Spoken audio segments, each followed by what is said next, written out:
Good evening, everyone, and welcome along to the 2015 GPVWC Race of Champions. Of course, this is the team event which we do before the individual event, and things are just about to get started. So, good thing you joined us when you did.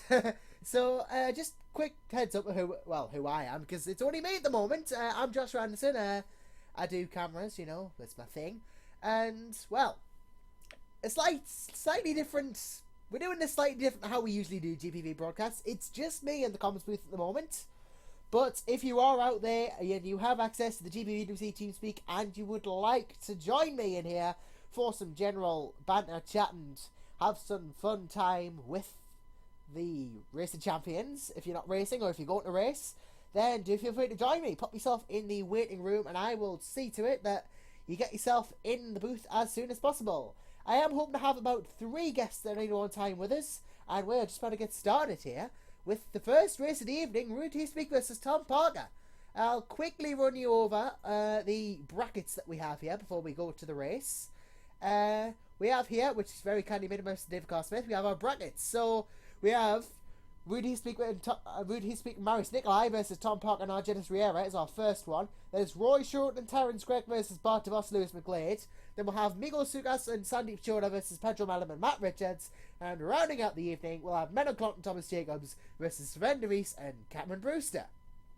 So those are the 4 teams out of the 8 starting teams that have made it to the final 4. And then we'll have our semi-finals, then our finals after this. But we're about to get underway, I believe, with the first race of the evening, which is Rudy Speak versus Tom Parker in the palette of D4s. We just got to warm up. So yeah, it is going to be slightly longer as we're in practice there, but nil desperandum. We are going to go to the race very shortly. And of course, if you would like to join us here in the GPV TeamSpeak, if you have access to it, please feel free to join us in the broadcast booth and I'll see to it you can get involved that way. Or feel free to comment on the YouTube chat, which we have here, or contact me at my personal Twitter handle at Joshins_Cosmo, and you can get involved that way too. So why not?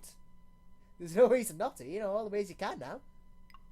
Attention grid, all non-essential personnel leave the grid now.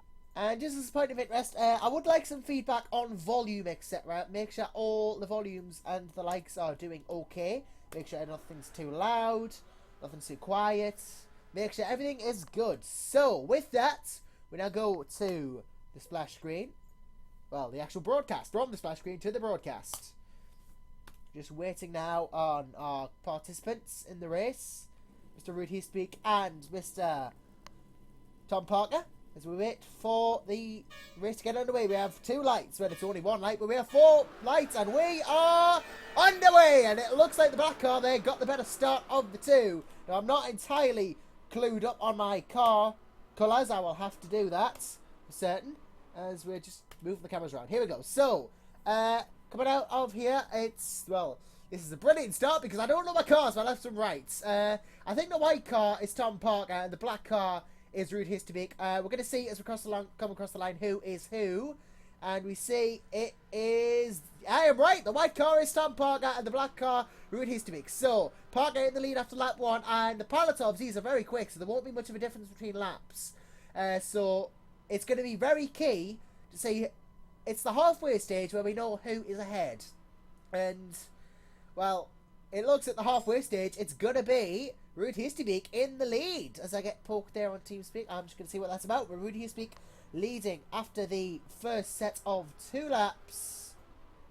And apparently we have no picture, says Chris Williamson. Sorry about this, ladies and gents. I'm going to try and resolve that now, but I'll keep your audio guide going while we go round these closing stages of lap 3, full lap 3 that is. It looks like Tom Parker and Rudy Speak now.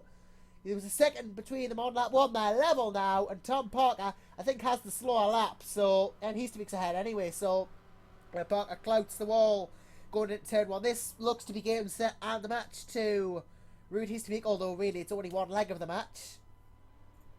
And, well, yeah, you can see we don't have a picture. Sorry about this, ladies and gents. I am going to fix this immediately, and we have the wrong image as well. We don't have an overlay. Well, we do have an overlay, but we don't have how to get involved as we usually do.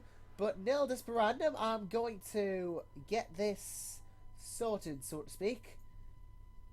And as you see, yep, we have broadcast picture now. Rude, who speak the winner, of course. And, yeah, well done, Rude. That's 1-0 to his team. He'll be very happy about that. So, we now go to round numero 2, which I believe will be the other half of each team. And that, of course, being each part of the other team, will be, if I can just get my facts up. Sorry about this. I didn't expect to be doing the broadcast tonight. I hope you can excuse us. It's going to be Marius Nikolai versus Argenis Riera. So that's going to be an interesting fight. Going to be seeing who is the winner in that bout. So, of course, if you would like to join me for some fun and shenanigans, feel free to do so. I'm, of course, here in the GPV TeamSpeak. Pop yourself into the Wait Here for Interviews room if you'd like to get involved on the GPV TeamSpeak, or just comment on here about what is going down and how you're feeling and your thoughts on the evening's proceedings, and I'll be very sure to try and get you into the booth. So we're just waiting now for... Attention grid, will all non-essential personnel leave the grid now. We're not waiting any longer. We're pretty much ready for this to go. Ready for this to go here with Argenis Riera versus Marius Nikolai. Marius Nikolai, of course, very much absent from his encounter sometimes. Yeah, Marius Nikolai actually failed to turn up for one of his races, and Rudy's been playing skinny. His teeth managed to get through, so he's very much here this time, though, which is lucky for his team as we get ready to start this race off. Remember, it is 1-0 to Rude Heathpeak's team, which is the black car. So here we go. 4 lights, and we are, for a second time, go. Now remember, it is Marius Nikolai in the black car, Argenis Riera in the white, as we go off the line here, and it's good stuff from both of them. It looks like Riera, of course, in the white car, going to be wanting to make it 2 out of 2 so far, and Marius Nikolai is going to want to limit the damage that's been taken to be spun. Nikolai's gone round, and, well, that's commentator's curse for you, isn't it? Well, that, I'd say, pretty much hands it to Argenis Riera, unless he makes some sort of massive mistake or slows down dramatically, because mistakes on this sort of circuit are amplified tenfold. So Nikolai's got all the work to do, and Riera just has to keep it going in front of him. So that was a slightly impromptu. Well, he's taking it quite slowly now as Riera. Nikolai may stand a chance if he can catch up, but it does look like he's taking it very slowly. Looks like there's about a second between them. So maybe he was just cooling down a bit. Yeah, there's a second between them. So Nikolai needs to get the hammer down, but he has to set the faster lap of the two. So, you know, even with a spin, if he can come back and win it, that would be something brilliant. As you may know, I do have a bit of a cold, unfortunately, which is a right pain, but nil desperandum. I am getting on with it. I'm still here to provide a broadcast for you because, yeah. And coming around onto the last lap, it looks like Nikolai's actually got... No, he hasn't. You know, he had... No, Riera's got 1.6 over Nikolai still. He's got quite a bit of work to do, but can he do it? That's the question. He's just got to get it done. That's what he's going to do. As we come round these last couple of corners, it looks like it's Riera's to win, but you never know with the Race of Champions, and it could be. I think Nikolai has got it. Well, he has. He's going to cross the line, and I didn't expect to be saying this, but Marius Nikolai scores it and makes it 1-1. What a recovery try from him after spinning. That was quite something. Hats off to you, Marius. That was quite the drive you had there. Even by my own admission. I was actually part of this the other day, and unfortunately my team went out, but it is difficult. It is difficult to drive. It's not as easy as it looks. Definitely not. Nowhere near as easy as it looks. Absolutely not. So now we just wait for the next round, which will be the opposite of what we just had. So I think it's going to be Tom Parker. It's going to be either Rude Heathpeak and Argenis Riera, or Tom Parker and Marius Nikolai. We'll see what happens there when it happens. Just going to wait for our man to say his bit, as he does. It's going to take a while to load the grid up, though, obviously, because it does. It doesn't take that long, but it's long enough.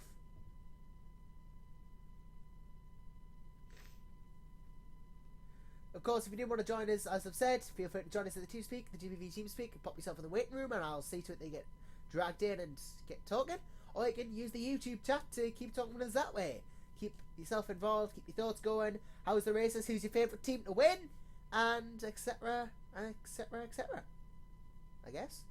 Attention grid, all non-essential personnel leave the grid now. And with that, of course, we now go to the third race of this bracket. Of course, it's first to 3 points wins between the team. There's 4 different races. Everyone races everyone. If it goes to it, we'll have a tie break to decide the winner. So effectively, it's best of 5, but sometimes we only go to 4, or even 3 if it gets to that. But we will be going to at least 4 in this bout. So we have our 2 drivers now. It's Rude Histerbeek and Argenis Riera. So we are go once again in a few seconds. These 2 are going to be battling it out for the leads. And it's gone. Riera doesn't seem to get as good start as Histerbeek does there. Doesn't seem to have gone his way. And Rude Histerbeek will get the initial advantage here. But it might be Riera who's on the faster track. Looks like the faster track for certain. But again, Histerbeek has that long jump over the bridge to get through as well, which will grant him some straight line speed as they come round their respective second to last corners. And it looks like it's going to be level pegging. So we're not going to learn anything this lap, but we might learn something next lap, as it is quite literally level pegging. 400ths of a second in it. Not much in it at all between the 2. So if it's still this level after the second lap, I would be amazed. I doubt it will be, though. It's usually after lap 2 or 3 we start to get an idea of who's in front. As they both come over again, it looks like it's Histerbeek's to win this now, because he's got himself a heady advantage over his rival here, and sets a 24.44. What a lap that was. I mean, Marius Nikolai's fastest was only 25 in his race. So Histerbeek now, of course, Riera has just raced, but Histerbeek now going to come round over the bridge again. Riera coming at the third to last turn, now the second to last turn, and Histerbeek's just opened up his advantage even more. It's about 2.5 seconds now, so looks like it's game, set, match of the Dutchman to make it 2-1. But then, of course, after this we'll have Marius Nikolai versus Tom Parker, which will be an interesting fight to see as well, because, well, any fight around this track's interesting. You never know what's going to happen. So, one last turn, set of 2 turns for Rude Histerbeek. He's done it by a mile. See, Argenis Riera's way back there as he crosses the line. 2-1 to Team Histerbeek and Parker. Sorry, Histerbeek and Nikolai, because Parker's up next. I'm getting confused.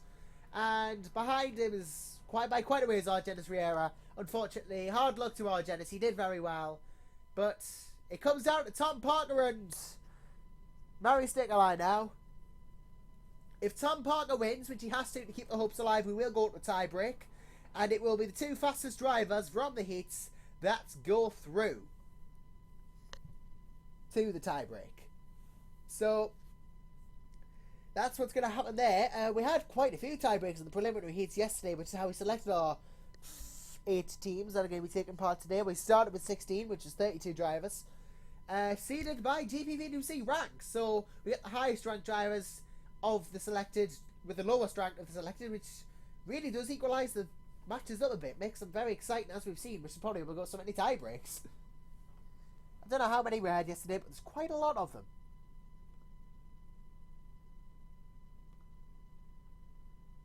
So, of course, once again, if you would like to join us, feel free to do so. I am getting rather lonely in here by myself. You know, I don't want to be lonely. Join us. It's a good thing to do so. Please do. It's, like, nice. It's nice. Attention grid, all non-essential personnel leave the grid now. And with that, we're going to get our next race underway. Tom Parker versus Marius Nikolai, the Englishman versus the German. I think he's German. I think Marius Nikolai is German. So it's going to be Parker versus Nikolai. Parker in the white car, Nikolai in the black car. Parker on the outside, Nikolai on the inside. Just wait for it to get underway. And it will be a corker when it does.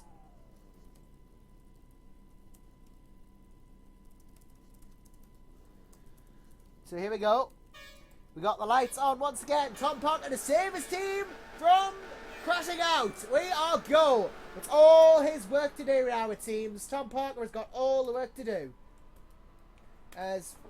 Camera troubles. Typical. Just going to cycle between these cameras. Yep, so after the halfway stage, we never really know what's going on. But it's after the first lap and the first 2 laps, we know who's what. And it looks like both of them got a decent enough start. It's going to be about a second in it again. So we might see level pegging at the first full lap, inside outside. And Parker leads at the end of it, so Nikolai will have to do something if he wants to get back ahead.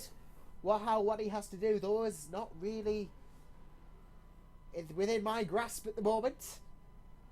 But it looks like it's going to be quite close coming over. Yeah, oh, look at that. See, both side by side with each other almost has come round. But it looks to me like it's going to be very close. Half a second in it, and Parker has the advantage. But Nikolai set the fastest lap there. So he seems to be faster on raw pace. At least on the outside circuit. I found that a lot in my heats. I was faster on the outside. But you never know, you never know. So, last lap coming up. It's the 4 lap, of course. 2 full laps of the circuit. And it looks like Tom Parker has pulled out an absolute perler here against Marius Nikolai, who's now 2.4 seconds behind. So it is looking like we'll go to a tie break here. And since Histamik won both of his heats and Parker's won both his heats, it will be Histamik versus Parker, a repeat of the very first race. Or Parker at least has won one of his heats. It's looking to be Histamik versus Parker in the tiebreaker. So Tom Parker takes the win, grants his team a chance at the tiebreak. We'll be quite happy with that, but now he's got to go back and do it all over again against Ruud Histamik. So he won't be very happy about that. He'll be wishing he could race Marius Nikolai, as he just has. So, yeah, this is looking to be a good, interesting fight. This will decide, of course. Oh, it's 3-1 to Ruud, says Chris Williamson. My mistake. I do believe we have a winner. Oh, was Ruud won everything? I don't know. There is no tiebreak. Yes, sorry about that, ladies and gents. There is no tiebreak. We've done it. We've sorted it out. And Team Ruud Histamik go through. So, yeah, I'm an idiot. Yeah, sorry. I don't know my stuff. I just got dragged in to do this today.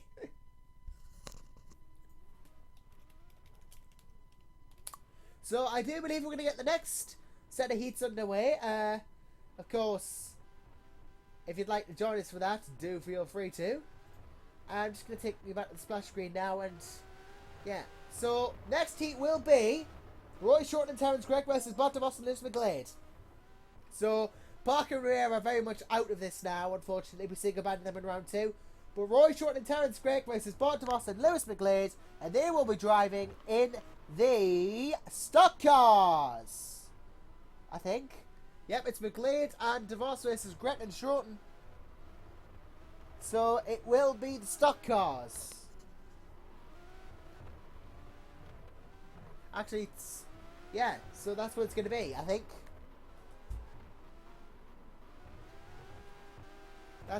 People are just going around and practicing. This is private practice, so we see all the practices. Everyone's just getting... I think it might be the Audis, actually. Oh, is it? I don't know what's going on anymore. Maybe people are just driving around in the Audis. Our quarterfinals, of course, of 4. That group delayed is... Oh, right. Yep, we've been delayed. Sorry, Roy Shorten's not here yet, so we've moved their group back. So we're going to Miko Sukas and Sandeep Chudda versus Pedro Mellum and Matt Richards, who are in the Audi. My mistake. Yep, okay, so... Thanks very much to Chris Williamson for keeping us on top of myself there. I am very hopeless at this whole sudden broadcasting. I think I don't get the time to do my research. So everyone's just doing their practice now. Waiting to get ready for the actual race proper. First race will be Miko Sukas versus Pedro Mellum. And that will be a good one to see as well. Miko Sukas, of course, not quite being as here as much as he might have liked in 2015. And Pedro Mellum, of course, one of the Star Wars Super Cup.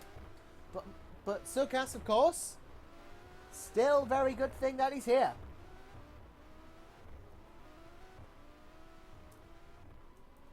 So we're just going to wait for this race to start now. Just getting ready. Drivers having a bit of a practice. Attention grid, will all non-essential personnel leave the grid now. And in fact, we are go on that front. We are very, very much go on that front. We're about to get underway. Sukas versus Mellum, the next big duel. Who will win? We're about to find out as we go back to the pictures. Waiting for Sukas and Mellum, of course. Miko Sukas will be in the white car, I think. No, it's the black one. Sorry, my mistake. And Pedro Mellum in the white. So it's, here we go. Getting ready in the Audis. First light, second light, third light, fourth light. Gotta get a good start. Who's gonna do it? Off we go! And it looks like Sukas had the better start there. But no, it was Melim. Again, I'm getting the cars mixed up. As we're just going to go back to do the cameras. Slightly different on the camera angle for you this time. Because I'm feeling generous. So, here we go. Coming around the second to last corner.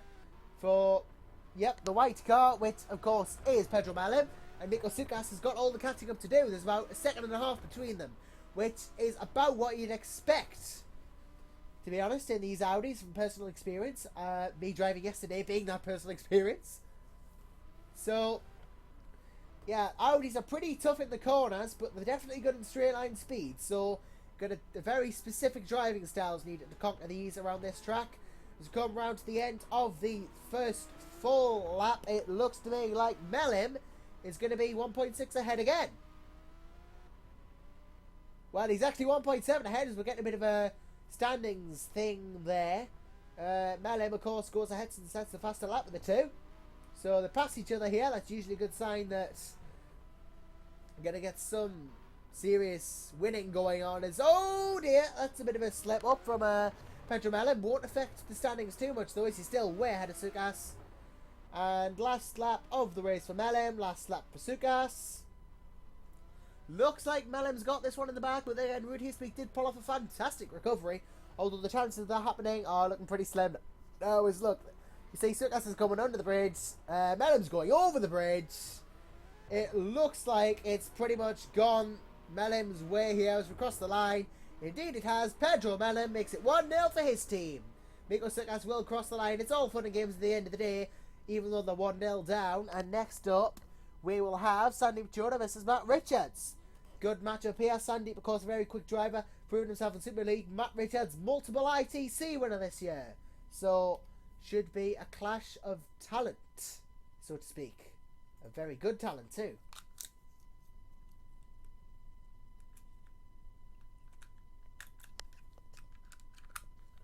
So yeah, of course we have the race coming up. But if you'd like to join me once again, you've got multiple ways you can. You can join me in the GPVWC TeamSpeak. Just put yourself in the waiting room and I'll drop you in as soon as I can, if you have access to that. And of course you also have the chance, if you want, to comment on the YouTube live chat, and I'll periodically check that if you like as well. There is a whole multitude of ways you can get in touch with me, and I'd much prefer it if you did, because I don't really like to be by myself.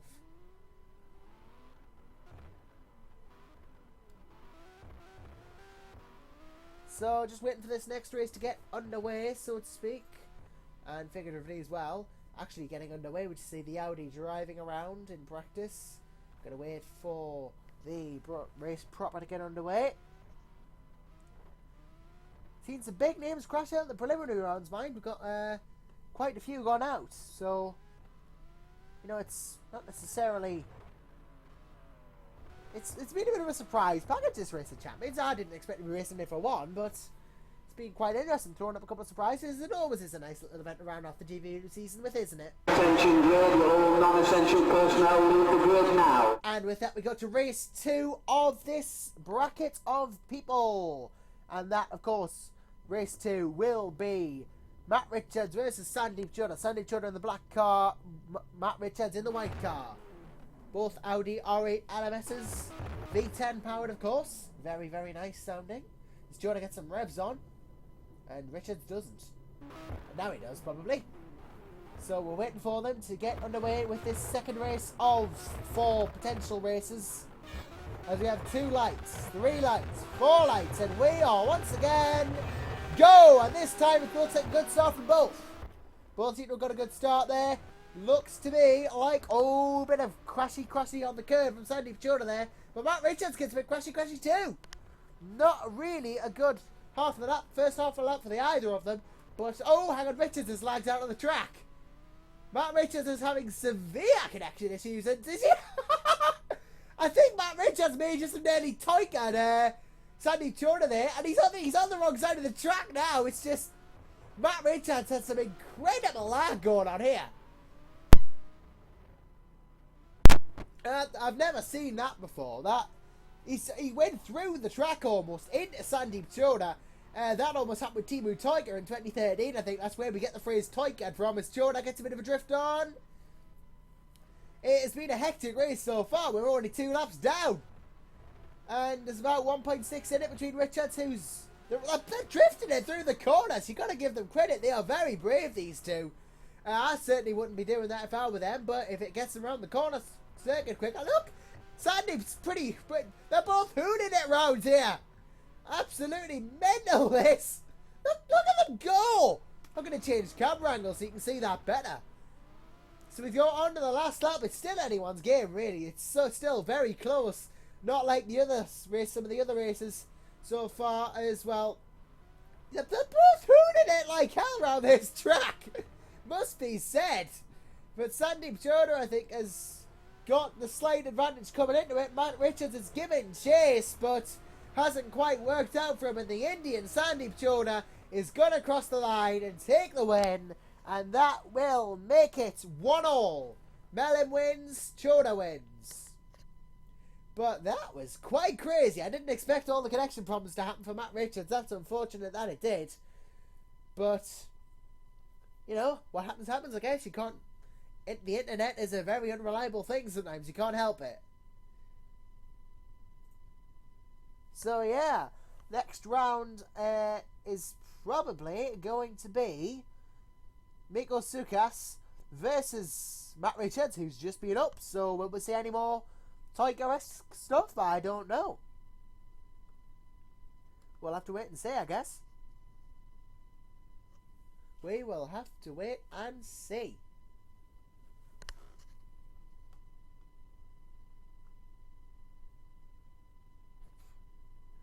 Just waiting for things to get underway again. It's been quite a good race of champions this so far. Of course, we will crown some teams champions by the end of this as well. Don't forget. Attention grid, will all non-essential personnel leave the grid now. And we have the individual event coming up tomorrow as well. I think I'll be around for that as well. I shall be there on lead commentary as I'm doing now. But it'll be a more traditional setup I'd expect for that. Maybe we'll have some people in, so have some banter going. Who knows? So I'll be around for Thursday's broadcast, the individual event where 16 of the GPVWC's best drivers take each other on. In a very interesting format as well, which we'll touch on tomorrow. But right now, it's race 3 of this bracket, and we have what I believe to be Miko Sukas versus Matt Richards. We have 4 lights, and we're away! Good start from both drivers, and we're going to see who gets the advantage here. It's going to be 2-1 to the winning team at the end of this bracket, as both getting a drift on again. Maybe that's just how you drive the Audis.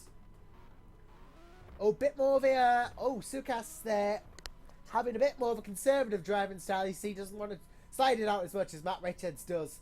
Gets a big slide on does Richards. And it is Richards versus Sukas, of course. 1.4 in it between Sukas and Richards. But people drive differently. I'm not saying Sukas' style's bad. I'm not saying it's good. Nor am I saying the same for Richards. Everyone has their own style that makes them work to themselves. And it's a clash of these styles that we see in the Race of Champions. Because, well, it's driver versus driver in equal machinery. The ultimate test driver scale is Sukas is looking to be slightly behind.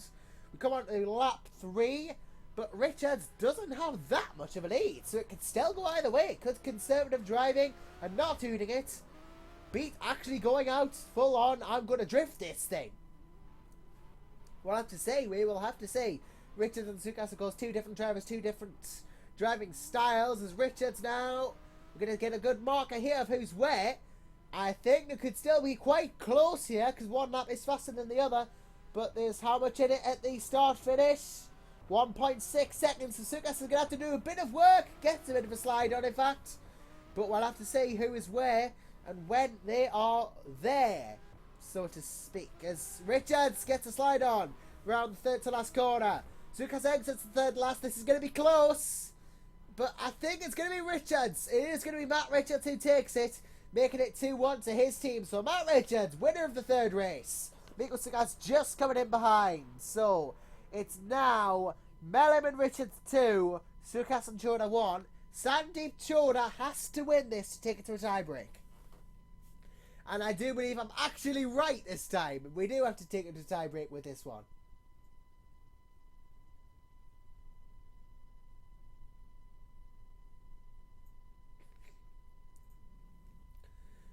Of course, we're just waiting for this race to start now. It will be 2-2 if Sandeep Choda beats Pedro Melim in this round.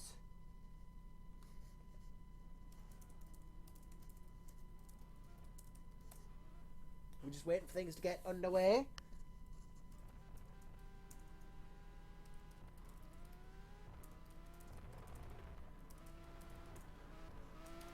Just see the Audis going round. This will be crucial, this race, because the winner will either define their team going through or it going to a tie-break. Going to be a key one, this one. Of course, do feel free to leave your comments and opinions of how this has gone in the YouTube comments box, or join me in the broadcast room of the GPV Team Speak, and I'd be more than happy to talk to you. Because it do get awfully lonely in here sometimes, you know. Not like I'm saying I can't handle it by myself. We've proven I can on many occasions. I like to think I'm a good commentator, but if you think I'm doing a good job, of course, any feedback would be appreciated. Always looking to improve. Just waiting for the last finishing touches of practice to be applied to this Attention grid, will all non-essential personnel leave the grid now. session, and it has. So we're going racing. We're going racing once more, one more time. Sandeep Choda versus Pedro Melim. Who will prevail? That is the question. Sandeep Choda, of course, in that black Audi R8 LMS, and Mikko Sukas will be in the white corresponding Audi. Very nice livery, I must say, these cars. I like the green. I do like the green. Very nice colour. Very nice colour schemes. So we await the start of this race then. We got 1 light, 2 lights, 3 lights, 4 lights, and we are away! It looks to me like the better start there lied with Sandeep Choda. So he'll have the initial advantage of this very, very technical, tight, twisty, complex Wembley Stadium circuit. But the question is, who will win? Because you can so easily lose the race as win it. One mistake could cost you dearly. As we come around the end of the first lap, it looks like it's going to be Pedro Melim in the lead. So not what Sandeep Choda wanted. He's quite a way ahead as well. 2.1 seconds is the Portuguese driver ahead of the Indian driver. Pedro Melim, of course, very prominent in Super Cup this year.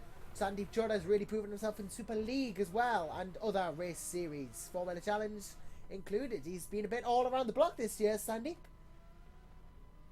So end of the first full lap proper, and Melim's gap has been cut to just 0.9 of a second. And he gets a bit of a slide on. Sandeep Choda sets the faster lap too. Could we be seeing a resurgence from Sandeep? We'll have to wait and see. Come the end of the race, you never really know what's going to happen till the end in these races. That's the thing, as Sandeep utterly hooning it there as well. It's been a popular strategy in these Audis, getting the slide out. But it looks like Pedro Melim is going to win this one and win with it. Yet the gap's 2.4 seconds. So unless he makes a cataclysmic mistake, or Sandeep Choda produces an absolute hero lap, it looks like it's going the way of the Portuguese driver. As Melim now mounts the bridge, jumps, dismounts the bridge, and he's well ahead. So it is going to be Pedro Melim crossing the line, taking the win, making it 3-1 for his team. Pedro Melim and Matt Richards advance to the semi-finals. Sandeep Choda, of course, just giving a bit of a drift. You know, his race has ended, his race of champions has ended. It's ended in style too, and we are now going to drag some people into the broadcast booth with us as well. So we can say hello, and thank you very much for joining us too, Mr. Mike Pittman and Mr. Ben Willis. Hello, both of you. Hello. Hiya. So it's an honour and a pleasure to have you with us, of course. We're going to start with Ben, of course. Well, not necessarily, of course, but we're going to start with Ben. Pleasure to have you with Ben. So, yeah, Racing Champions. Always the one to look forward to, isn't it? We've seen some cracking racing so far this evening. Yeah, I mean, obviously we didn't have it last year, so it's nice to have it back for one final blast on R Factor, and I think it's a really nice event to have to close out the season. Obviously, it's the last race on the R Factor platform before we possibly move. Possibly. Yeah. Can't confirm or deny. Yeah, we don't know anything yet, but yeah, we've got. Yeah. It's always good. It's always good way, as you say, rounding off R Factor 1 as we definitely know it. Exactly. Yeah, it's just nice to tie everything up, and also a chance for drivers to show, you know, how good they are in equal machinery. I mean, You look at Super League, where obviously we had the upgrade paths and stuff like that. So it's nice to see, drivers competing on a level playing field in cars that they don't necessarily drive all the time. So. Yep, of course, the drivers didn't know the cars until just before the races started, so it adds to the surprise element even more. And speaking of drivers and races, we're going to get this first race of the next bracket underway. It's going to be Menno Clont and Thomas Jacobs versus Sven de Vries and Cameron Brewster. What an all-star lineup we have there. Yeah, very strong lineup there. Some great drives in there. I'm not sure who I'd put my money on, though. Yeah, it's a bit Quite difficult. close. A bit difficult to decide what's going to happen first. You've got to guess, I guess. Attention grid, will all non-essential personnel leave the grid now. You're looking at De Vries to take some wins. Yep, Sven de Vries, of course, will want to win this. Because the matchup we have now, the first matchup, Menno Clont versus Sven de Vries in the Suzuki Swifts. Very nice cars, must be said. We've got an Audi sound going on for some reason on the exterior. Maybe the V10 powered, I don't know. Is Sven de Vries has a bit of a blip there? Or was that... No, that was Menno Clont, sorry, in the black car. Sven de Vries in the white Suzuki. So, here we go then. Just waiting for the lights to light up. Yep, it's Menno's car that's powered by the V10 sound and slightly more Suzuki engines and Sven's cars. So here we go, 2 lights, 3 lights, 4 lights. Here we go. We're away, and it looks like they get a roughly equal start each. And these cars aren't as fast as the Audis, definitely, but they have got bite. Very nippy, very short wheelbase, small cars. Can lead to some good racing. And we've got an Audi on the track. We have a rogue Audi on the track. This is not good news. We have a rogue Audi. Why is there an Audi there? I don't know. Who is that? That's Miko Sugas. I think he still wants to race.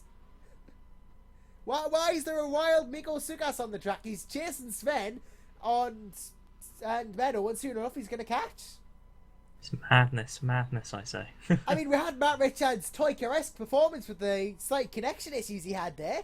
Almost running into Sandeep Joda, so... And Sukas has now left the track, so thank goodness. He just wanted some more racing action, that's what he wanted. Luckily, he didn't cause harm to either of our Suzuki Swift drivers, who would have been very nervous to see an Audi rapidly approaching in the rearview mirrors. They've got enough to worry about with their opponents. Yeah, I think it was just using up the spare fuel we had in the tank. I wanted to make sure we used all of it. Just getting rid of that free fuel source. Sven de Vries in the lead after the first full lap. The American driver having a good go at Menno Clont, the Dutch driver. Both known for their Super Cup exploits. Menno, of course, as well, the team leader of Adonis Engineering Super League outfit. And speaking of Super League outfits as well, we do have Mike Pittman with us. Sorry we haven't been giving you much attention, Mike. No, the racing is the main thing here, and obviously Miko wasn't happy he didn't have enough attention, so we'll see a bit more. True that, I guess, but of course we can talk about stuff as well. It's it's quite a fun event, the Race of Champions, a nice way to cap off the season and talk about stuff that's going on, talk about stuff that has been, plans for the future. It's a good social hub, I guess, in the end, the Race of Champions. So it's coming up to the end of this race. It looks like it's going to be very close indeed. I can't call the winner yet, but who's it going to be? Menno Clont by the smallest of margins. Wow, well done, Menno. Well deserved. So that was the first race, and by the smallest... No, now it's saying Sven de Vries has won. There's confusion. I think Menno won, but now it's saying Sven did. I'm just watching back on the old broadcast of the replay. Mine shows, Menno. Yes, it is de Vries, apparently by 6,000ths of a second. Wow. So he's won it, and then not won it because Sven's the winner.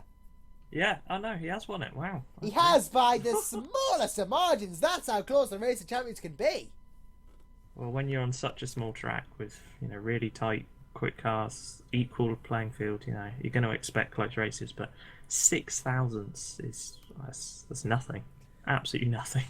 It shows how level these cars and drivers and track combos are, especially in the Suzukis. These are possibly the most level cars they are because they're the slowest. Indeed. Yeah. So back to you, Mike. Then, obviously, it's been we have Mike. We're talking about team managers. Mike, of course, Mike Pittman, the team manager of Rod Bull Motorsport, the sim racing juggernaut, if I may call you that, because you are absolutely massive in the sim racing world, especially TPVWC. I wouldn't quite say that, but nonetheless, mate. Well, you're a force to be reckoned with. You're one of the bigger names, that's for certain, and especially so because you were, of course, the team that propels our Super League Drivers Champion Philip Pushka to his Drivers Championship. So, well done on that for certain.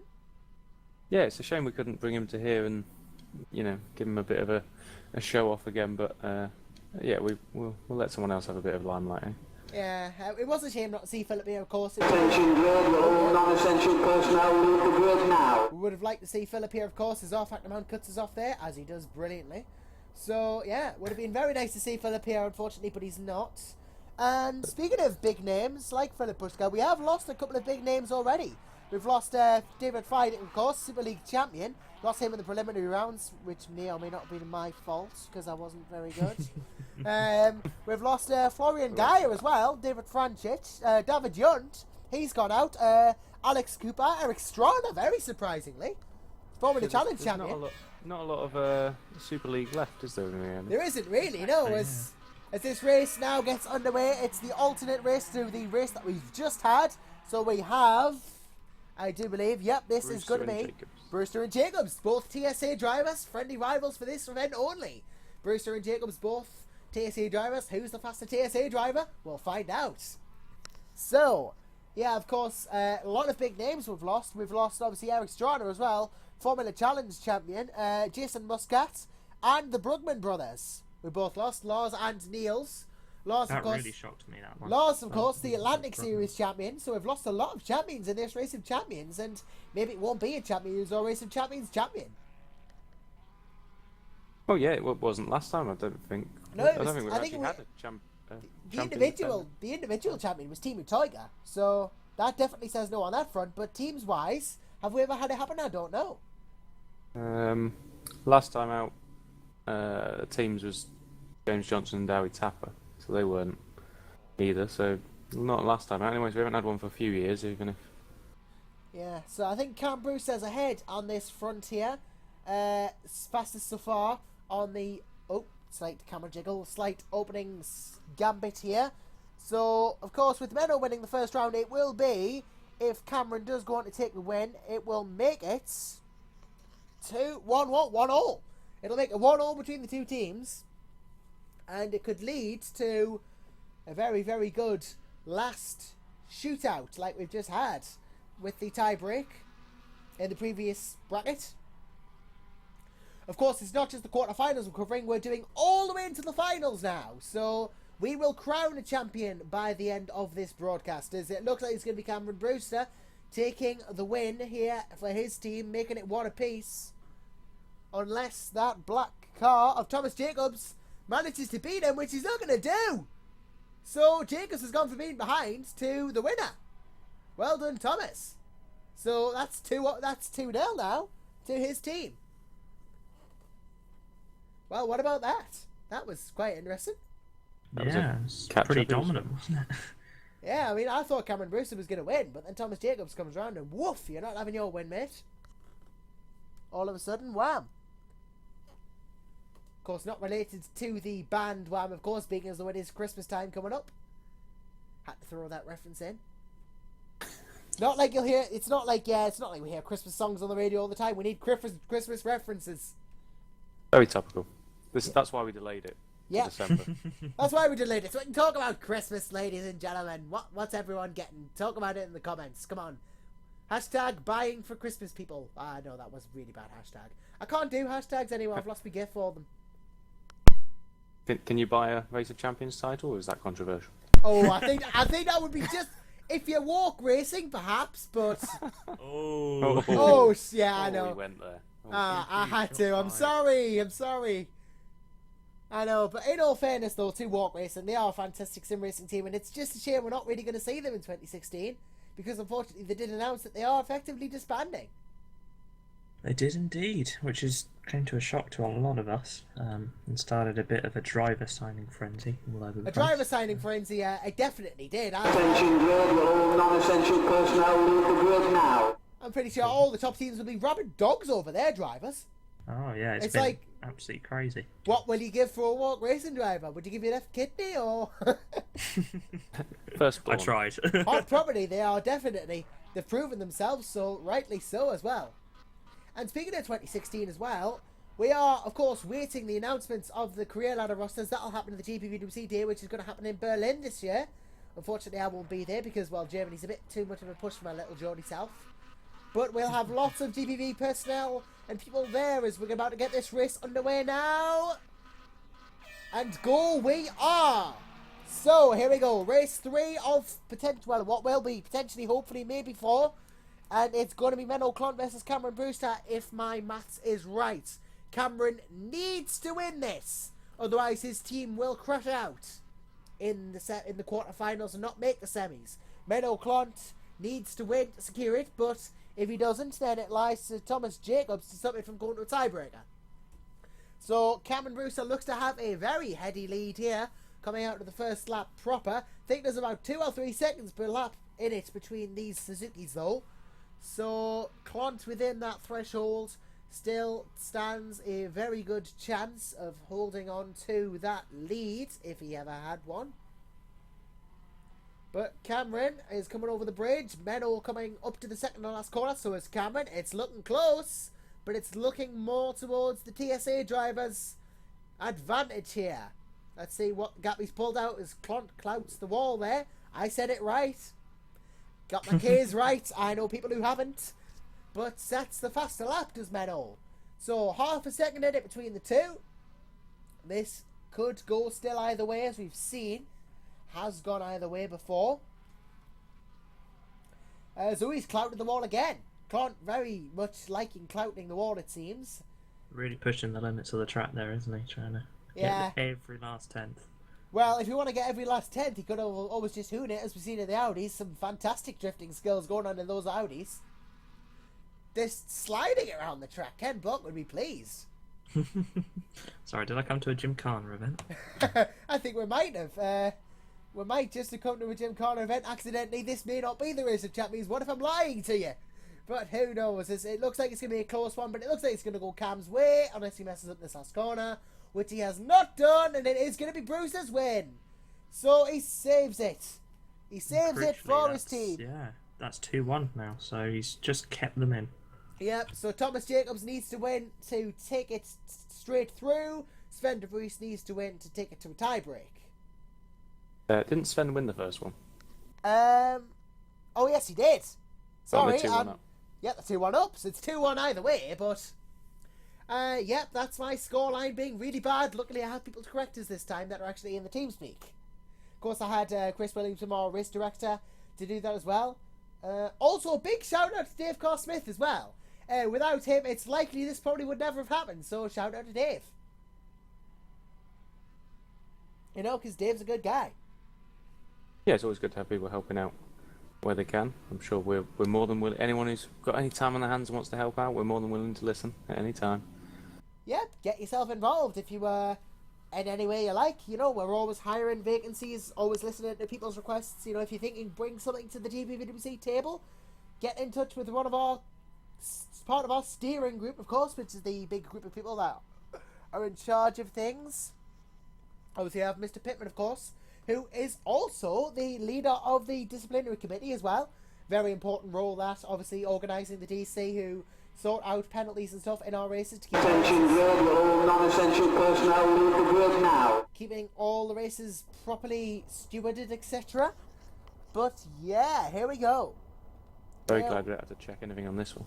Yep. Indeed, the only thing that's needed is RF scan. I guess, you Yeah. know, really, that's the only major prerequisite. So, here we go.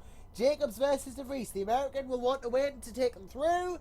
The Englishman will want to win to take it to a tiebreak. And then possibly take him through if he's the faster driver. So, here we go.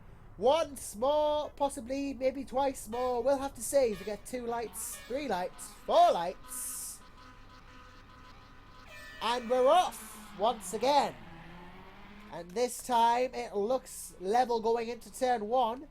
So it's going to be a close one, it would suggest. But then again, turn 1 is never really good idea to judge your entire race on.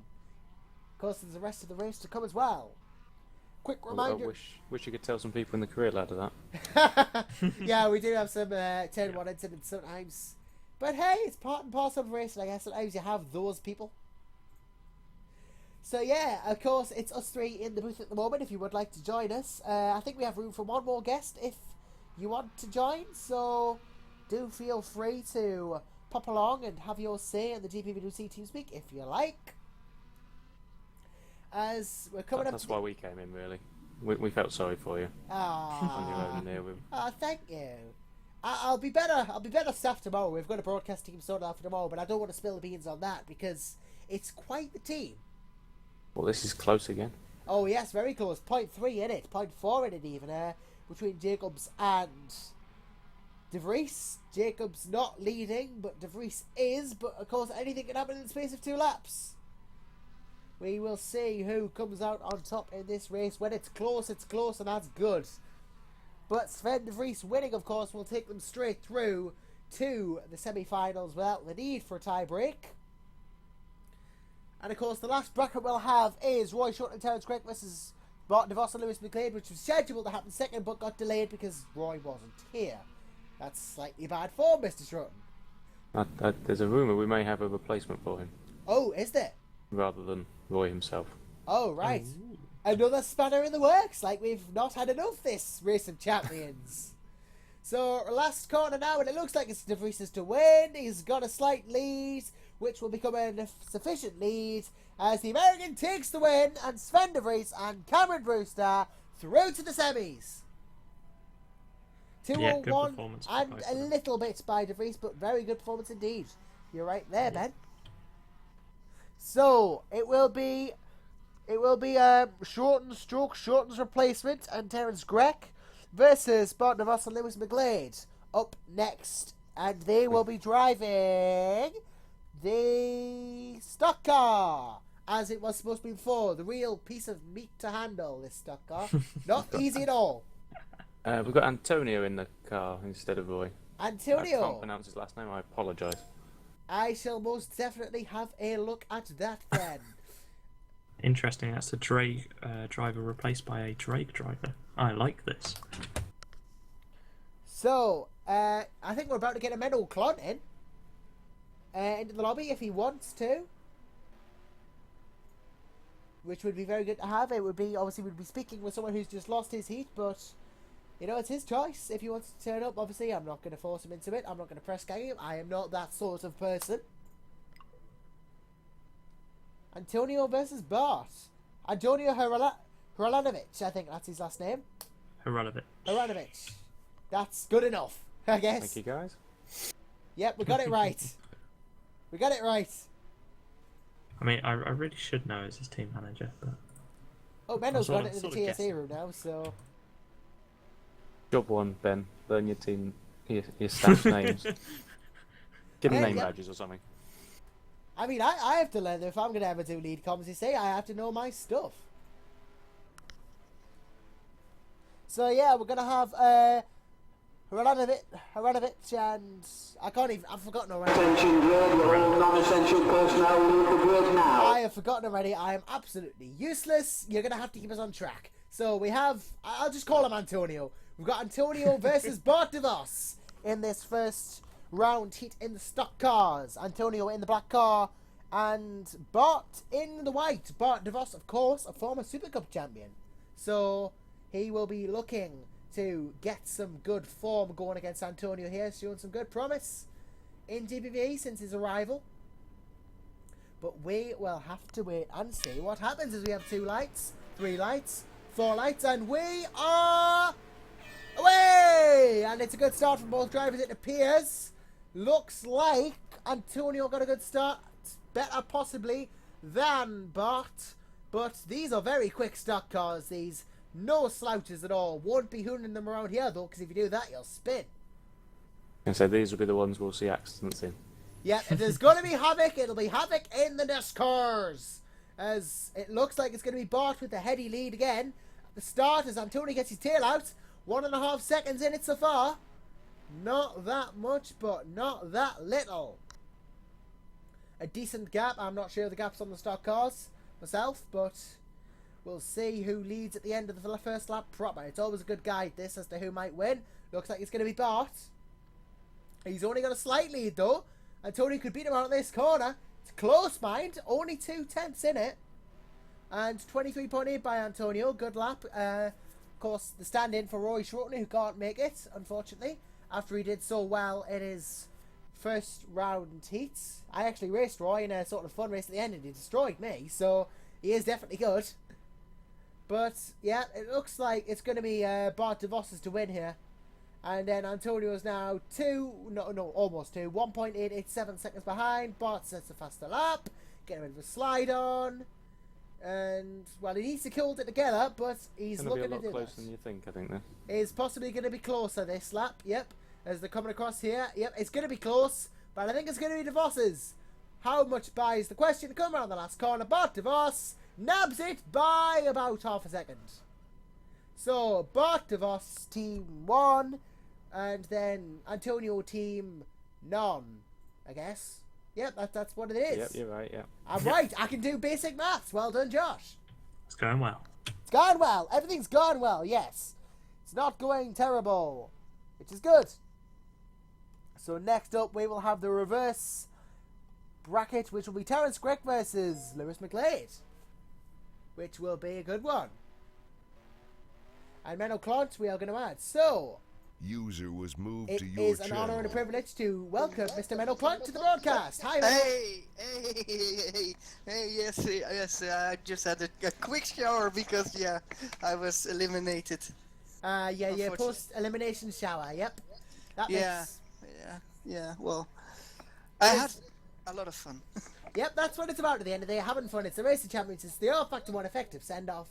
And Menno, of course, it is unfortunate that we did lose you, but, you know, you had fun, that's what counts.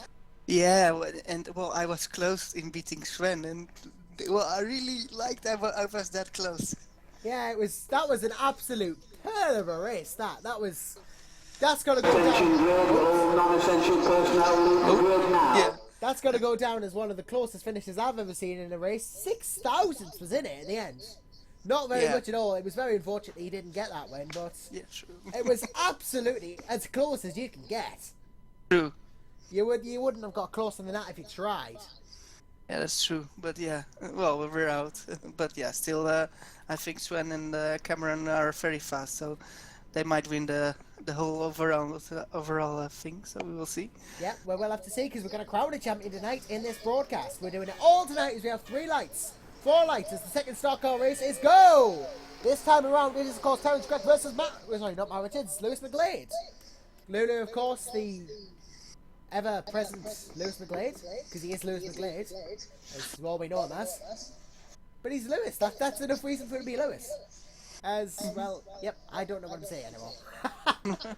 So, end of lap 1, not really a massive teller as to who's where. But McGlade is ahead by quite a way. He's 3 seconds ahead of Greg. Quite a good way. And Menno, you've got an echo. Oh, do I get an echo? Sorry. Yep, you have an echo. Good, thanks for pointing that out, Mike. Very, very good that you did. Unfortunately, Ben Willis is going to have his dinner now, so we've had to lose him for a short while. Thanks to Ben for joining us. I think that's sorted out, man. Yeah, that's sorted out now, but you can still hear us a bit when he speak. But hey, yeah, you can still hear us a bit. Hope it's better. That's well, yeah, I think that's fixed it. Yeah, that has fixed better, it. yeah. Thank you very much, Menno. So, let's see. It's McGlade leading after. Yep, Greg's way behind here. Could easily be McGlade's to win unless he makes a mistake. And round goes Greg. If only to compound the Maltese driver's woes, he's now stuck in McGlade's path. So now he isn't. He's freed himself from his entrapment, but it's only going to mean McGlade wins this now. So Lewis McGlade effectively has won the race here. It's going to make it 1. It's not going to actually. It was Bart who won. It's going to make it 2-all. Sorry, 2-0. Sorry, even 2-0 to the white team. In this case, McGlade wins. We'll be happy with that. And drives into the pits. Well, good show, Lewis. Always driving to the pits, you see. Professionalism. Oops. Professionalism, I guess. And yep, through goes Terence. So, Shorten and Greg, or Shorten Standing and Greg, could be out if they do not win the next race. It will be Hranovic versus the man we've just had, Lewis McGlade.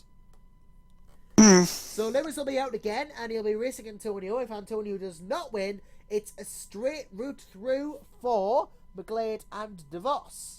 If Antonio does win, it then falls down to Terence Gregg to take it to a tiebreaker. Who wins this? Yeah. Then it's semi-final time. We will see. I think Lewis will win this because Antonio just joined. But Antonio was quite pretty fast for his first run. I was really, well, yeah, stunned by his pace. So yeah, we will see. We will see indeed. It's all we can do. We never know until we do see. And I think it's good. I think it's very good for Antonio that he gets a second run. Of course it is, yeah.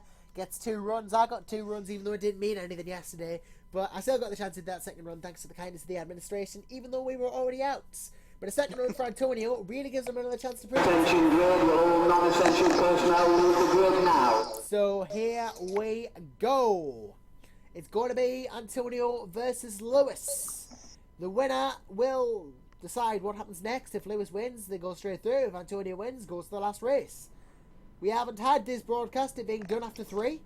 Will we see it done? Will we see a whitewash from the team of McGlade and DeVos? Time will tell as they rev up, ready for the start.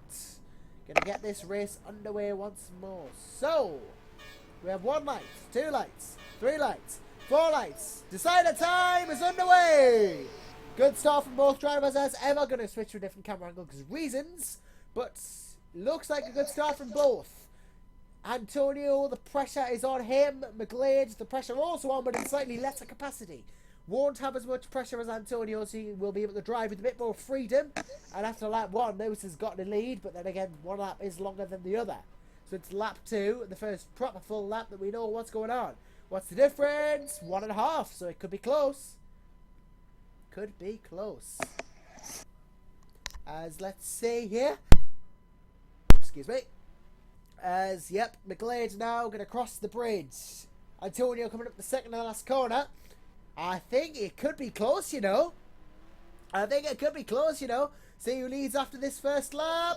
McGlade by 0.05 of a second. This is going to be close if no mistakes happen. This will be close if no mistakes happen. And speaking of mistakes, there's the commentator's curse for you. Antonio slowed to a stop.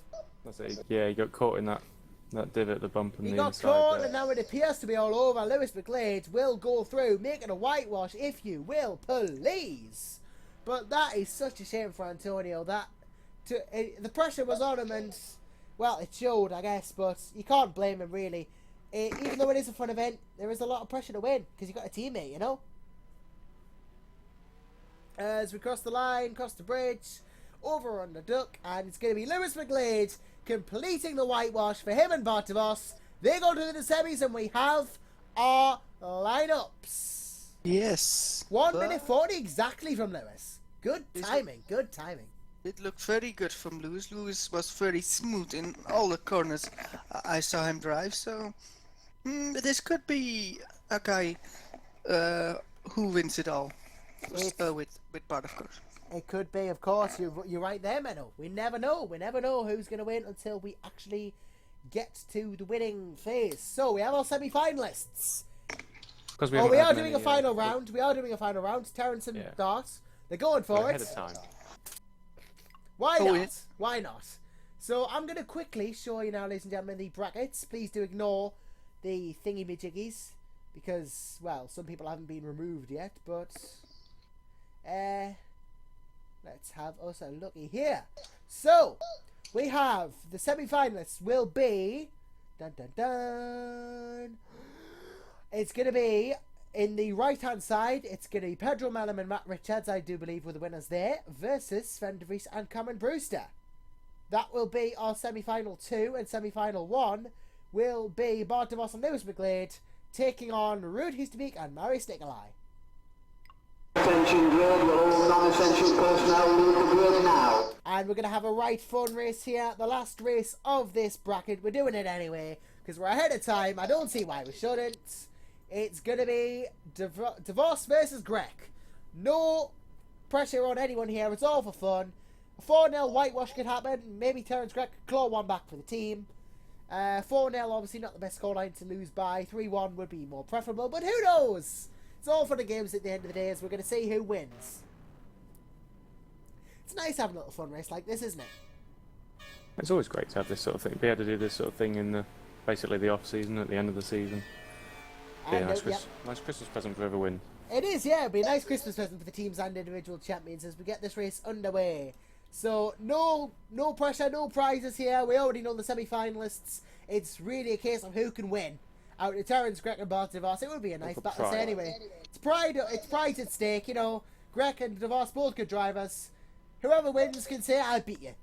I guess at the end of the day, I was going for that against Roy Shorten, but didn't manage it. But hey, what can you do? There's 2.3 in it at the start as Greg gets behind and then gets a slide on. Kept his foot in it. Just kept the power around the wall. Yep, that's the best way to do it. You get past the corner that way, but it's harder to control. And it could be closer than we think, but no, it looks like Barton has got at least a second on Terence here. The Belgian, faster than the Maltese driver. Yep, is about 1.4 seconds in it as we go into the second full lap. No pressure on either driver, but that's not stopping them having a good scrap as they pass each other at almost a little split in the tarmac there, which I don't really think is a good indication. It's a good indication if you're doing that, you're either behind or in front. But Bart DeVos now has extended his lead quite a way. He's probably going to win this. 23.6, a nippy lap from the Belgian. Greg just trying to give chase, I guess, at the end of it. So yeah, we've got our semi-final lineups. They're looking pretty strong, aren't they? Oh, and Greg's spun. Oh, Greg has spun. Well, there wasn't anything to stake anyway, but he's spun and, well, he's given it a go. Fair play to Terence, you did your best, mates. But it's going to be Bart DeVos, Lewis McLeod to complete the 4-0 whitewash of the opposing team. Greg will cross in second and Bart's getting some donuts on. Or a sort of big slide. I'll be shocked if they can do a whitewash in the semis. Yeah, that will be difficult. We have our semis, of course. And, oh, Terence is having a bit of a crash there. Big crash, he's flipped it. Well, I guess it's all fun and games at the end of the day, isn't it? Just crash your car. So we have our very quick altogether by Bart there. Yep, it was a very quick one by Bart. Well done, Bart. So, semi-finalists. It's going to be 500 miles worth of it's going to be's, probably. Rude, Marius, Pedro, and Matt. Yep, it is. Rude Heespeak, Marius Nikolai, Pedro Melim, and Matt Richards will take on the team of the other team. I've forgotten already. I'm hopeless. Help. I don't know what order we're going to do this in. Yeah, might be I'm these going to guys up consult again. the big probable book of the in-game chat because that always does things. Oh, good news, everybody! It's the semi-finals. Do you know what that means? It's buggy time! Yep, I get the super buggy. That's always a fun vehicle, isn't it? Oh my god. It's super buggy time. I can't believe I missed out on the buggy. Oh no. Merno was absolutely sad, and I would be as well. The buggy's the most fun. Yeah, this is a lot of fun. The buggy. I can go everybody's way now, I think. Yeah, it Anyone could gonna go put the anyone's money? way here. It's Anyone buggy putting- time, and this is Anyone always on the anyone show. yet? Right. Difficult. Right, so we're back. We are back here. Mike and Menno, obviously with me. Ben's still going to get his dinner. We have our semi-finalists then. Of course, if you'd like to join us for the semi-final, do feel free to do so. So, we do have our semi-finalists. I think this is going to be a corker. This we'll find out our winner by the end of all this. We will have teams champions, and tomorrow we'll have drivers champions, individually and in teams, as you do. So we're just waiting for everyone to come back in the buggies. We have 6 buggies, 7 buggies, 8 buggies. Well, I'm in a buggy, but I anticipated it would be in the buggies probably. I'm not driving yet. Let's throw you out there. So we're just waiting on Marius, who actually turns up very quickly this time instead of having to wait for him and then go on without him like in the prelims. But Rude History versus Bart DeVos will be the first race in the Super Buggies. And he's in the wrong car! Well done, Marius. He had the Palatov instead of the buggy. Well, that's slightly interesting. Let's see if there's any been... yep, a Rogue Audi. Yep, that was what was happening, Matt. Yep, Austin Powers moments. Unfortunately, we're a bit behind on the YouTube chat. I'll try and keep a better eye on that. Sorry, everyone. But do feel free to join us in some capacity. And here we go. Bart DeVos is going to go black, apparently. He's going to use the black car. So, we will know our distinction. Bart DeVos will be in the black car. Rude Hispeak in the white car. And Bart's back. So, we're going to get this underway, and Marius is here too. We're all here! Yay! This is Hope we gonna know be, what we're doing. Yeah. yeah, it's going to be buggies, and it's going to be fun, and there's hopefully not going to be any accidents. No, you jinxed that now. Come on. Oh, come on. Yep, there's going to be loads of accidents then. There's going to be tons of them. It's going to be a wreck fest. Hey, I've unjinxed it. Good, good. If you do the commentator's curse, you have to completely reverse it by saying you're wrong, and there's going to be loads of accidents. That's probably going to work. Yeah, we'll try that. There's one on the track now in practice. That's good. Yep, so all's going well in practice at the moment, it seems. And, oh, yep, there are people hooning it around these corners. And apparently Murray should now be in the white car, so he's not only got the wrong model, he's got the wrong colour. This is not going well for Marius Nikolai, is it? And that's, yeah, not good at all. Yeah, first he gets the wrong car, then he gets the wrong colour. So now he's going to have to go back all over again and restart his selection process. So it gives them more time to speak, though. It gives them more time to chat about and have a talk and stuff.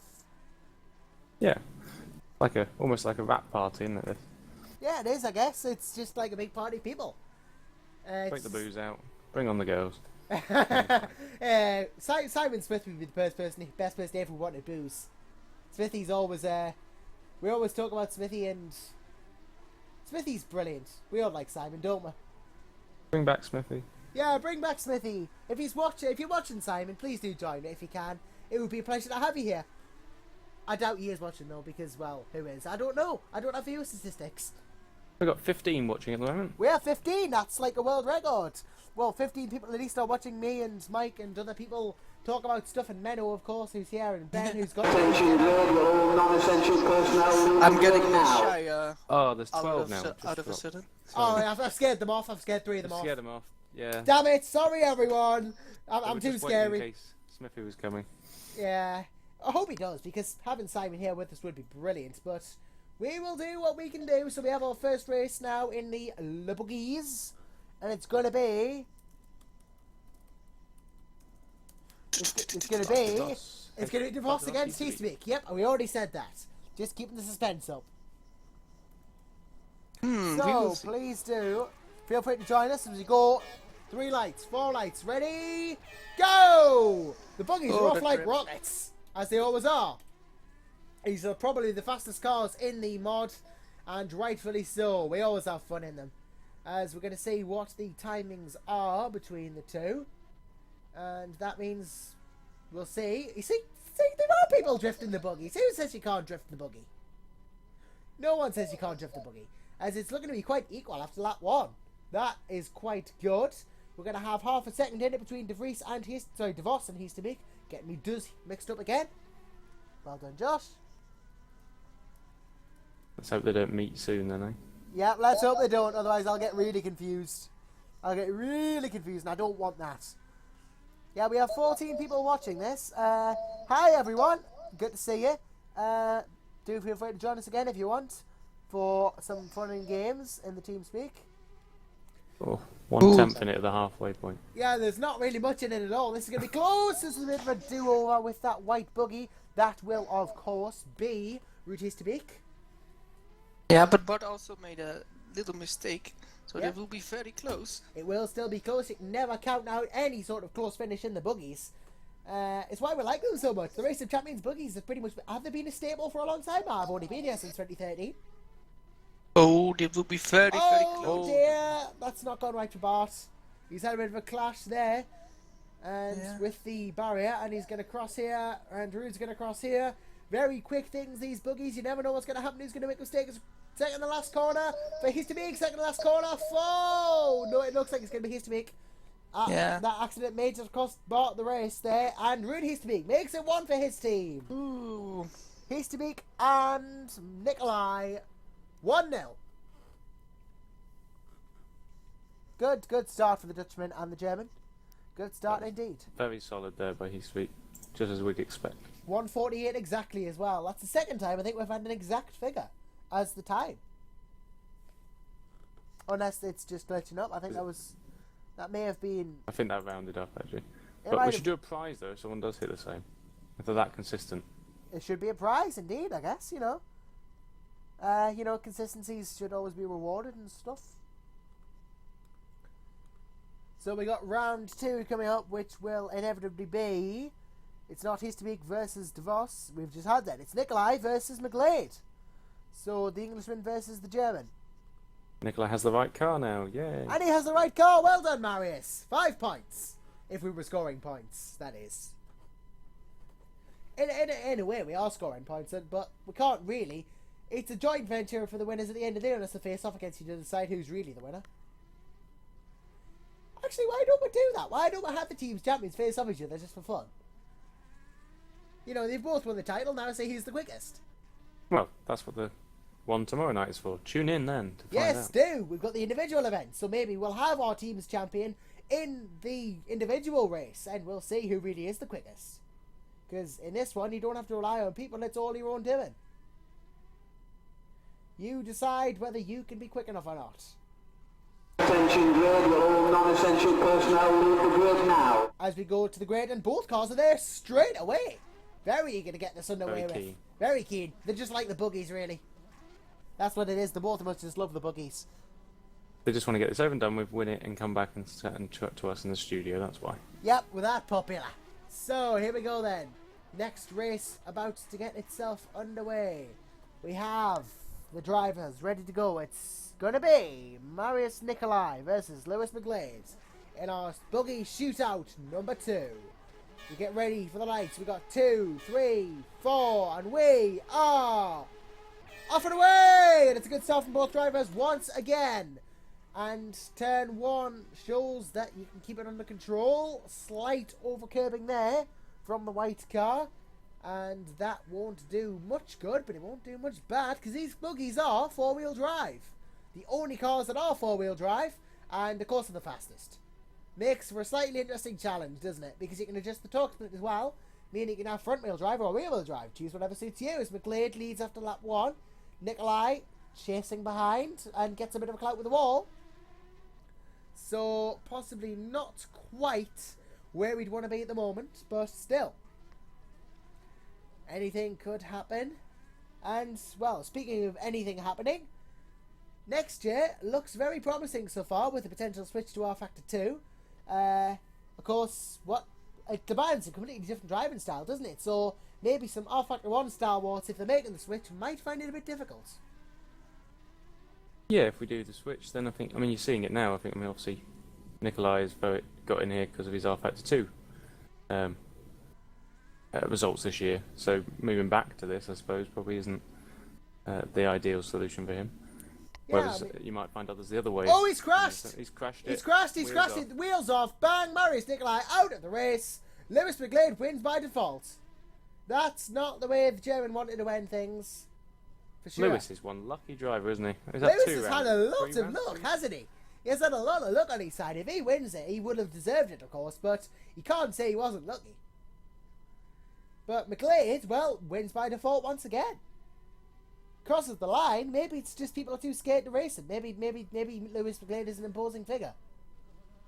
Maybe everyone secretly is scared of racing Lewis and they just crash because they're so nervous. Who knows? We'll have to ask him if we're getting him in.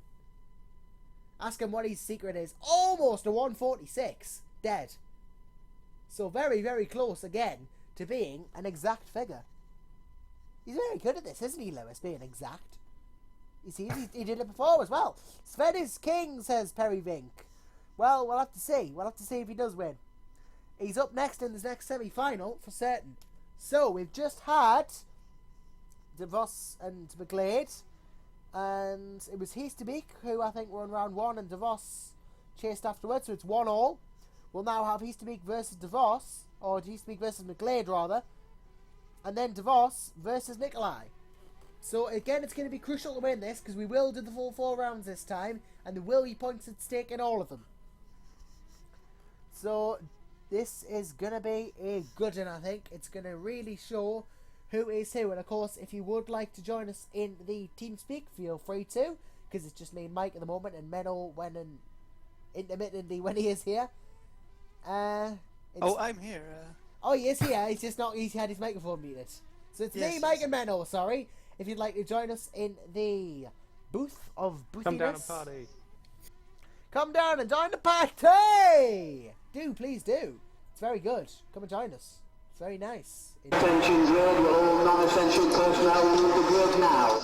And with that, we go to the track for one more race. Race 3 of 4 of this bracket will be the first of 2 semi-finals, leading to the grand finale itself. Now, this is going to be good because after this, we will have the finalists. Has anyone here got the money on any parent yet? I did have it on this Easter one, but that was before we saw any driving. Yep, so who are you getting on now? Oh, I'm quite liking the look of the Brees and Brewster, if I'm honest. De Vries and Brewster, that's Pittman's pick. Menno, do you have a pick for favourites to win? Ooh, difficult. Yeah, well, it's too close to tell really. Of course, Sven and Cameron look quite fast, but yeah, I think they're all looking quite fast. Yeah, they all look. I think might be Bart and Lewis getting it in the end. But yeah. If Lewis keeps up, then he'll definitely have a very good chance of it. Not like I'm saying he's a bad driver, of course. Lewis is a brilliant driver. He's done some good things here in GPVWC, and he's here for a reason. Everyone's a good driver. They're here for a reason. You know, you're invited to the Racing Champions. You're here for a reason. You're obviously a good driver. And we'll see how things pan out then for Lewis and everyone as we cross. This is interesting. First lap problem, McGlade leads from Histerbeek. That is a very, very good lap from Lewis so far. He's doing really well. Has a bit of a touch with the wall, but he's not doing badly. Doing very well, in fact. I'd be tempted to put my money on them too myself, like. But then again, it could... lost a point yet? I don't know. I think you might be about to. Had. I think you might be about to. Undefeated in the team event is Ruud Histerbeek. Might be about to see that record go. He's 2 seconds behind Lewis. Could go. Could full well go. As it's going to be turning the corner before the... Oh, big slide from McGlade. Nearly went. It's going to be crossing the bridge. He's going to be ahead, and it looks like it's going to happen. Lewis McGlade crossing the final corner, across the line, and he's done it. Ruud Histerbeek's unbeaten streak ends here. Wow. He goes out, and, well, McGlade starts doing donuts in celebration, and loses a wheel. Well done, Lewis. Well, that's how you lose a wheel. Wow. This is very, very interesting. They're about on match point now, and yeah, Bart only needs to win. Yep, we are. Bart DeVos needs to win. Marius Nikolai needs to win to take it to a tie break. And if it does, we'll see McGlade in that, I think. If you are here, you are a good driver, except if your last name is Brugman, says Niels Brugman. Apparently, no, you're quite good, Niels. You're very good. And so is Lars. He's a champion here, and I'm sure you will be one day. Quite talented yourself. We have quite a good few viewers now. We have 15 again. Not hoping to scare you off. Sorry, please don't leave us this time. Breaking all kinds of records, we are. Yeah, this is record-breaking stuff here. Everyone likes the Racing Champions. This is ground-breaking stuff. Do you reckon we're going to keep all 4 wheels on the car this time, Nikolai? Is that going to happen? I hope it does, because we want a fair race. We want a nice, clean race. We want a good, packed, close race. We like racing. We like racing. That's why we're here. It's why we do what we do. It's why we're sim racers, because we like racing. Attention grid, all non-essential personnel leave the grid now. And with that, we find ourselves ready for the interesting deciding. We have got to win this race. We are going to have to do this. When did this happen? I am good. When did this happen? I don't know. You became good when... sometime. You're definitely a good driver, though. Definitely a good driver.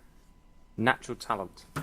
Natural talents. It's the Brugman name, that's what it is. Being a Brugman helps you be fast. I wish I was genetically engineered like they were to be quick sim racers. You're just quick at other things, obviously. Yeah, I guess I am. Quick speech definitely is we're off the line, and we're off a good start. It is going to be a big one here. It's going to be the deciding sort of thing. As McGlade's won 2 races, DeVos has maybe not won a race. It's Nikolai versus McGlade, I believe. Unless I've got something catastrophically wrong. Or is it Nikolai versus... It's Nikolai DeVos. It is, yep, I've forgotten already. I was getting sidetracked there. Nikolai DeVos. Marius will need to win this. Bart needs to win this. DeVos is winning it at the first lap. Always crashed it. But he Always has a bit of a keep going. touchy-feely moment with the wall there, does Bart. Walls aren't there for you to get very close and personal with. That much you should probably learn if you're a sim racer, because that can cause serious damage. As You should Marius... put it on a t-shirt.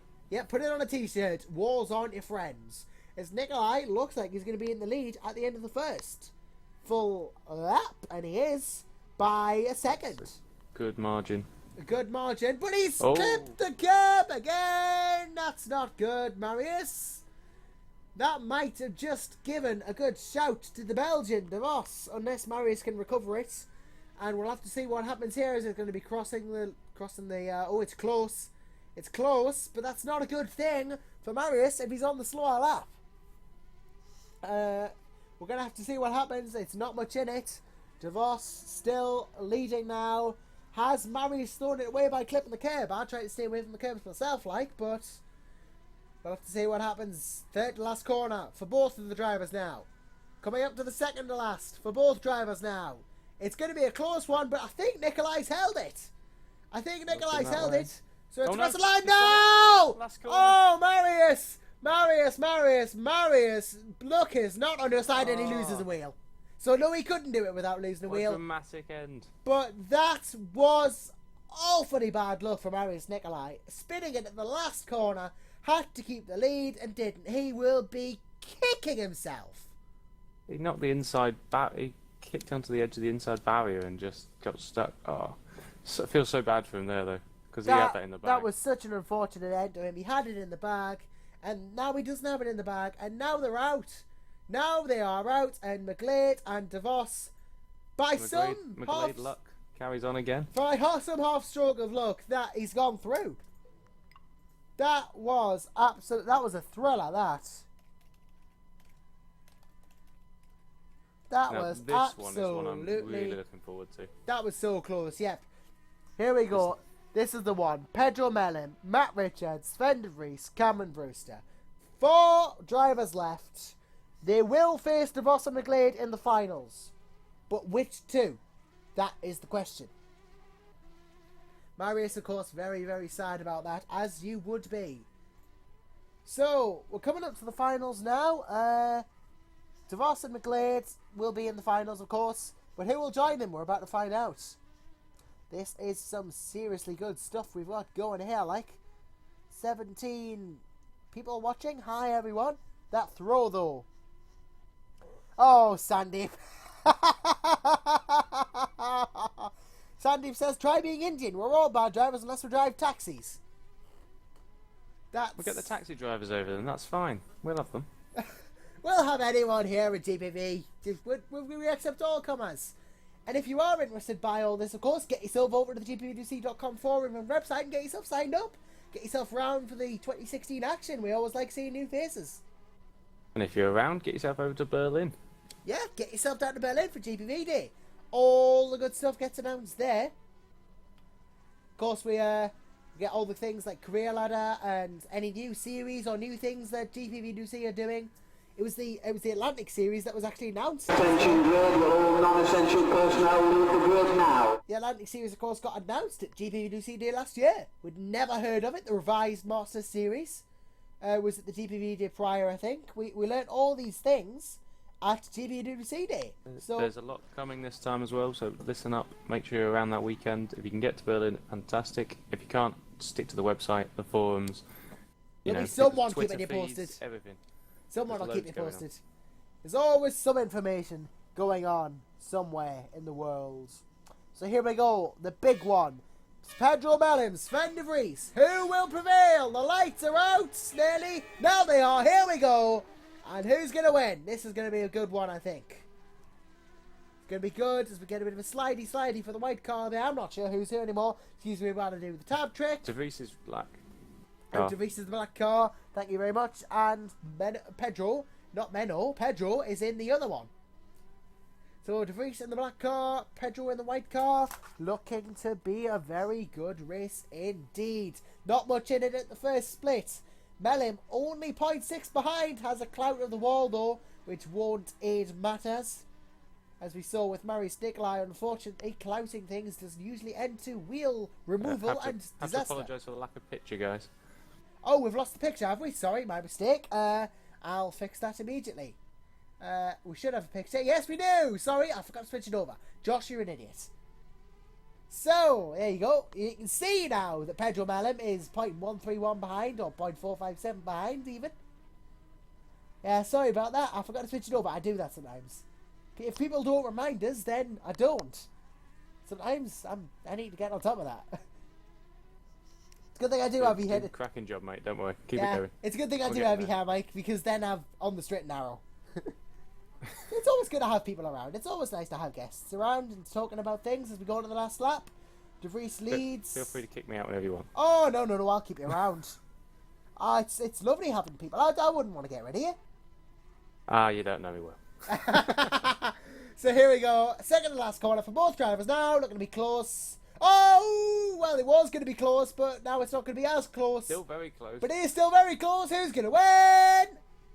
Sven De Vries, but possibly only because of that little spin there, if anything. That spin by Pedro on the second to last corner, was it? Yeah, spun into the Wow. grass. He recovered it well and still kept it close, but he's going to be kicking himself again. The pressure's on in these buggies. The pressure is on and it's showing. So now we're going to have Matt Richards, Cameron Brewster. Richards, of course, multiple ITC winner for, well, we all know who he drove for an ITC, don't we? Wink, wink. And, well, yeah, aside from that, he has driven for TSA Racing and Super Cup before they pulled out, up against, well, the Super Cup team boss of TSA, Cameron Brewster. This is going to be a good one as well. Richards and Brewster, both very good drivers. Who will prevail in the buggy? Going to be a good one to see. Richards crashes it coming out of the pits. Is it an omen? I don't think it... Oh, it could be an omen. It could be bad omen. Very bad. Could be good, though. Could be luck. He's got his crash out the way now. Boy. Yeah, just get your Okay. crashes out of the way now. That's how I'd prefer to do it. Get your crashes out of the way so it doesn't happen in the race. Yeah, anything for a safe and good fight. Yep, indeed. Good fight. Will be good to see. And, of course... Last call, really, for joining us in the... Attention grid, will all non-essential personnel leave the grid now. If you do want to join us in the comms booth, this is your last chance to do so. I'm not going to repeat my offer again, because we'll be in the finals very, very soon. So do hop on to the GPVWC TeamSpeak, pop yourself in the waiting room, and we will have you in the lobby as soon as we can. But this is your last chance to do so, because I'm not reminding you again. That does sound bad, that, Josh. Not Yeah. be having people in the lobby. We've told you about that. I know. Yeah, it's horrible, isn't it? I'm a disaster waiting to happen. So, here we go. De Vries, not racing. It is Richards Brewster. It is ready to go. It is go. And we are very much off and away here. And this looks to be set to be. Well, it was going to be. And it might still be. But there's a slight curb clip there from the white car. Who may stroke, may not Oh, be. Brewster. Cameron Brewster. He's just hit the Who's bridge, just hit the basically. bridge. Well done, Cam. As we're going to see who's where. It's close after the first lap. It's very close after the first lap.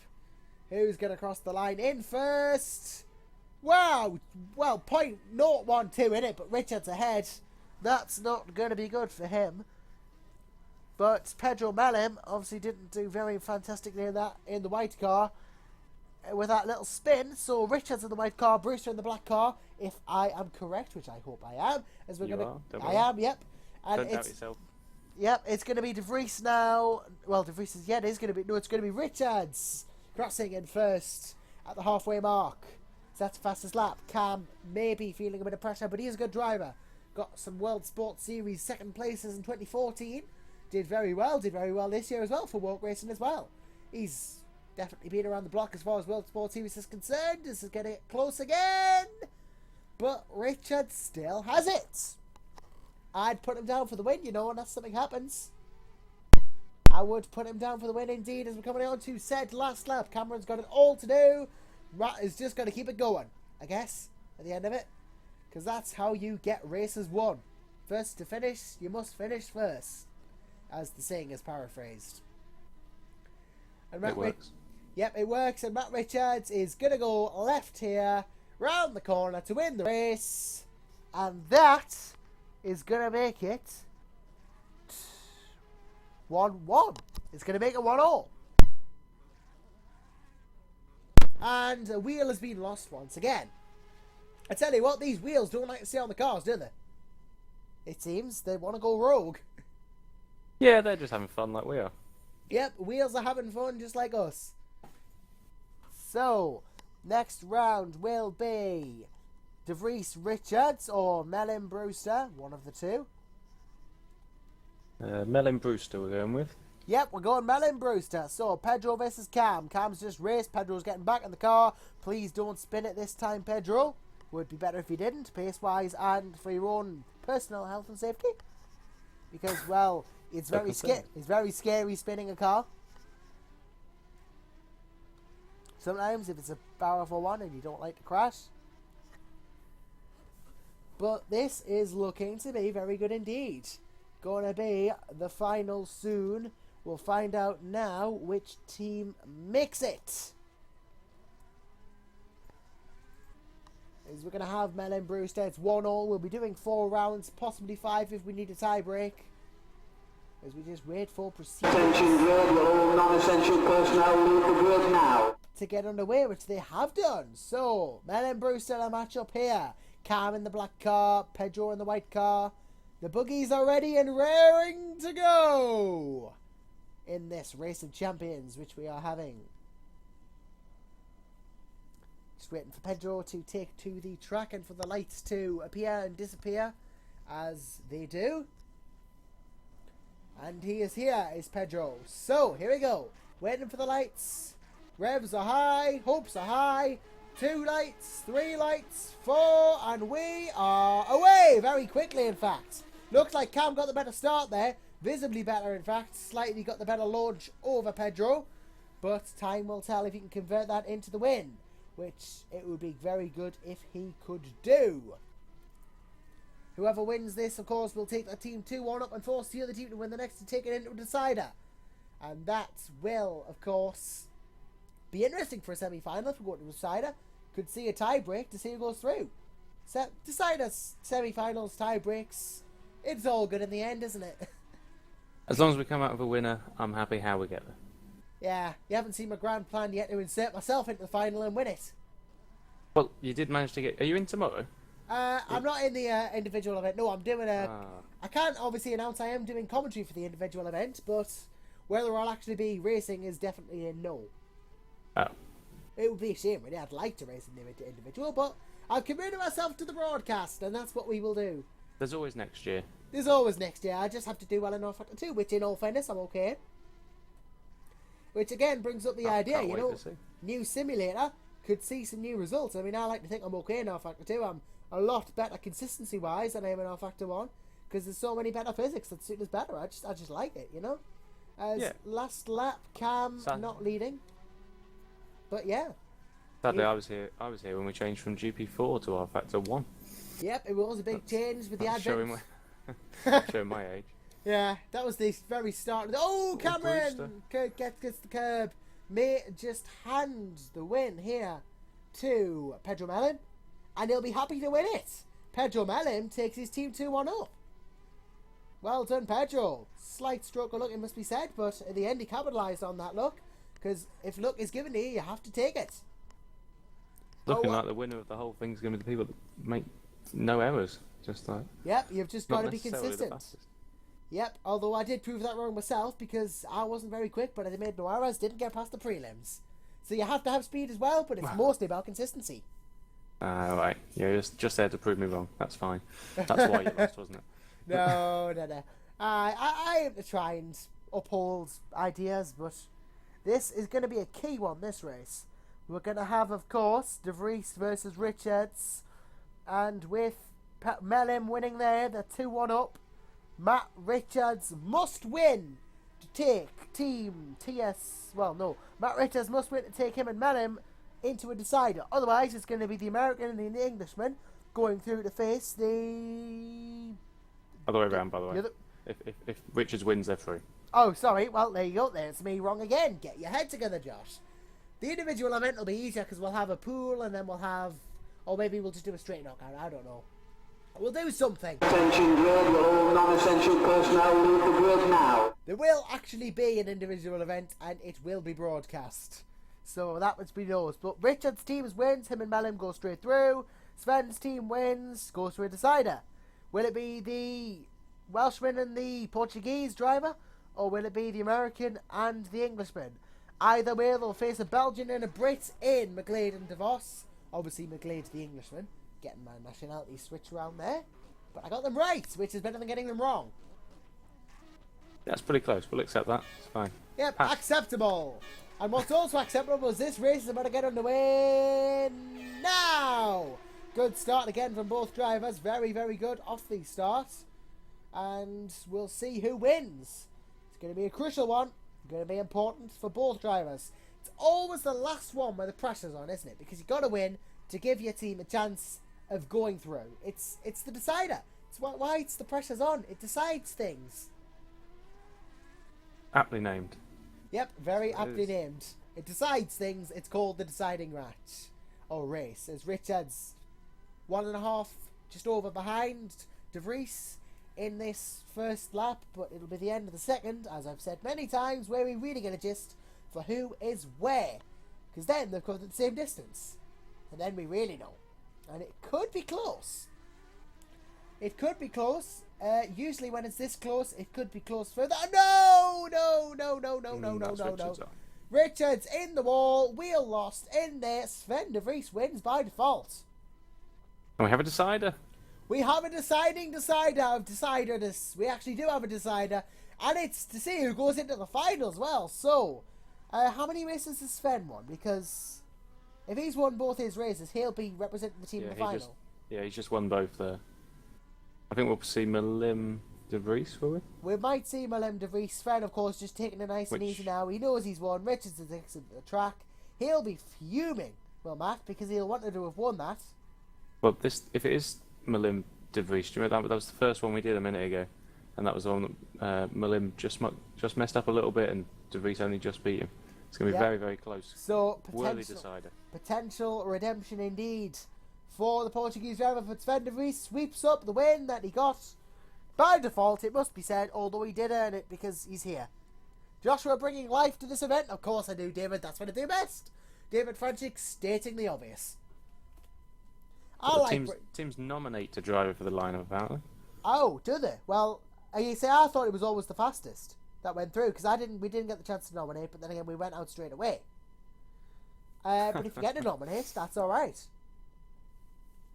I assumed it was just the fastest driver because of the way things had gone. But if you do get to nominate, then that's fine. I'm just saying I would have totally nominated David Fidek had we gone to the decider because, well, yeah, understandable. Put in the world champion. Yeah, that makes sense. Yeah, he said. No offense to yourself, but of course not. No, that's fine. I'm the master of self-deprecation anyway. I mean, come on, crashing into your teammate on debut in the GPVWC, not really a very auspicious start, is it? Can only go up from there. Yep, and it has really. I like to think. So yeah, here we go. One more round for La Finale. And we have a Ben Willis back with us. Ben! I think I'm just in time for the final. Nope, we're having a decider. We're having a decider. We've Decided to go into the final. No. Oh, Semi-final I'm so decider. confused. There you go. You've missed most of the boogie action, but you're going to see the boogies in the final. Ooh. Because we saved the boogies till last. Nice. Are we seeing the buggies? Is that confirmed yet? It's not, No, is it isn't, but I'd like to see the not- boogies in the not final. confirmed. I'd like to see them in the final. We're just waiting for the final prep to happen here. So it is Sven versus Melham. It is Sven versus Melham. A replay of round one of this bracket.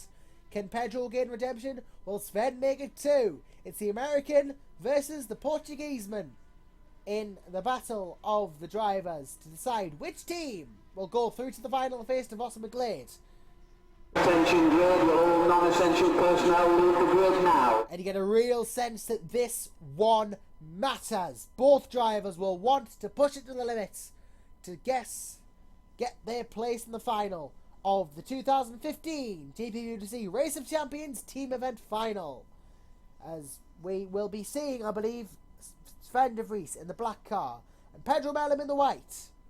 Who correct, sir. will prevail is the question now. And I am right. Yes, I'm right. Here we go. Decider for the finalists is on. We have 1 light, 2 lights, 3 lights, 4 lights. Brace yourself. We go. Good stuff from both drivers there. Both want this equally as much as the other do. They both need it to get into the final. It's gone down 2-2. We need to make a 3-2 scoreline. But which way will it go? Mellem's or De Vries's? Time will tell, as we have seen throughout this race. De Vries with the early advantage on lap 1, but I believe he's on the slower lap now. So this could be a close one. There's a second in it almost. 0.8 in it, in fact. As both drivers now start the alternate lap to the lap they have just done. Of course, it's a 2-lap sort of format, makes 1 big lap when we do 2 big laps to make 4 small laps. But this will be crucial for both drivers. It's looking close. It's looking very close at the halfway point. How close is it going to be? 2/10 in Mellem's favour it is. Almost 3/10.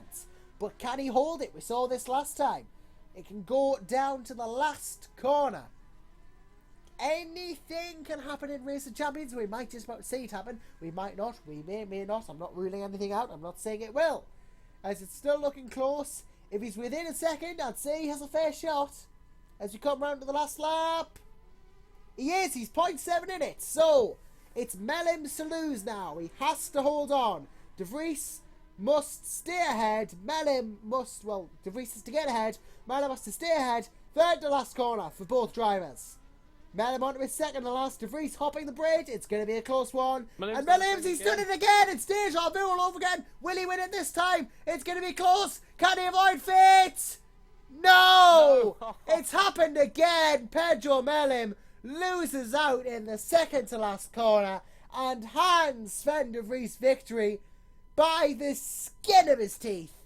It's happened again. History has repeated itself, and Pedro will be heartbroken, as will his teammate Matt Richards. But, ladies and gentlemen, we have our finalists. The 2015 GPVWC Team Events finalists. It's going to be it's going to be not Tom Parker. He went out. Sorry, I'm going to state this correctly this time. I wish Tom Parker was in the final, but you know. It's going to be Bart DeVos and Lewis McGlade versus Sven de Vries and Cameron Brewster. What a final that will be.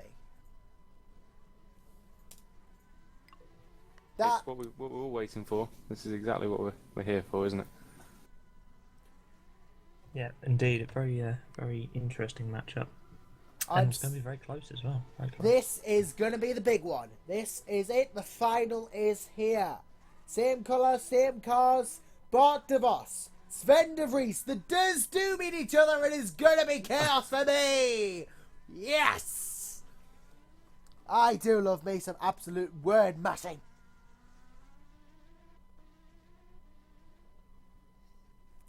So here we go. This is going to be it. Sven will be the white car, as will Cameron Brewster. Bart will be the black car, as will Lewis McGlade.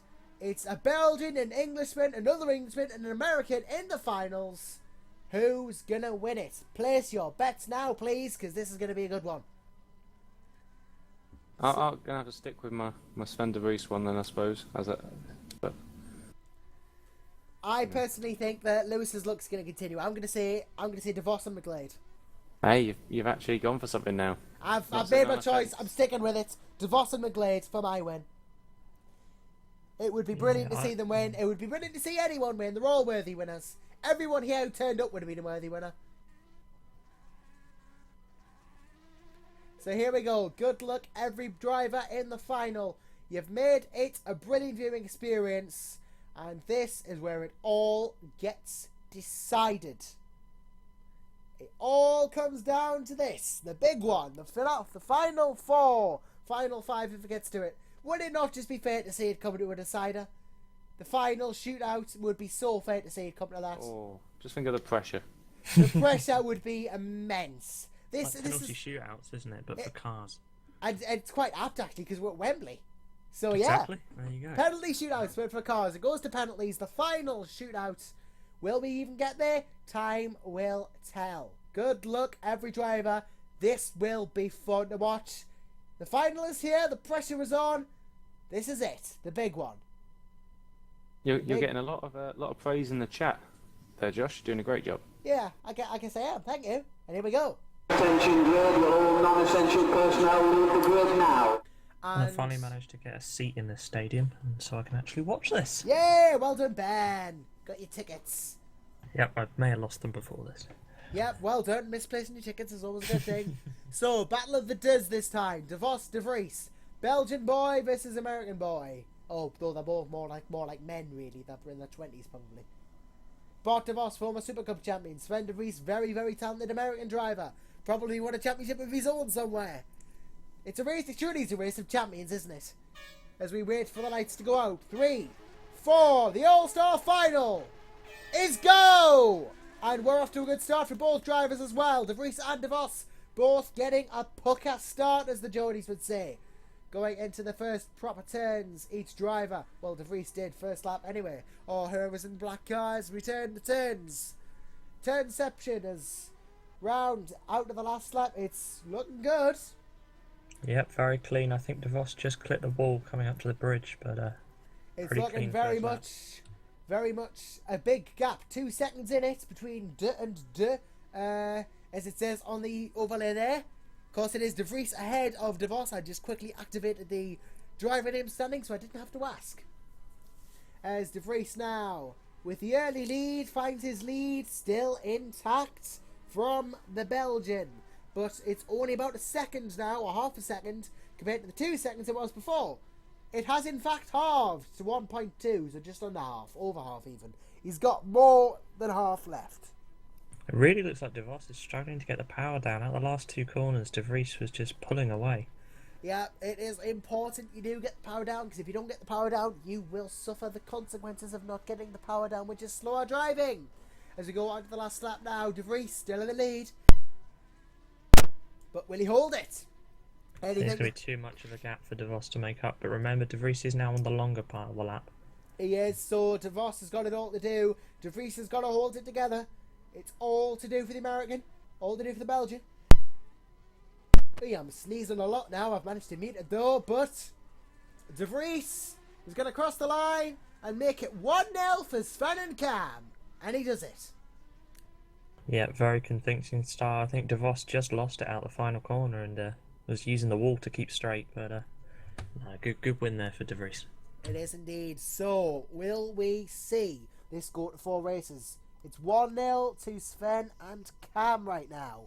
This could be a good one, because now we've gone from having De Vos and De Vries to McGlade and Brewster. This is going to be equally as good. Will Lewis's look pay him good here, or will Cam's talent that we've seen him show outrun Lewis's look and pure talent, because he has talent too? Everyone does for being here, but Lewis has been very lucky this event, hasn't he? I've never seen someone so lucky in a race night. But I think he's won by default 2 times, so he has, but then he's not made the mistakes. He's still been quick, so it's not like he's here. yeah, it's Purely not like everyone he's else here. failing.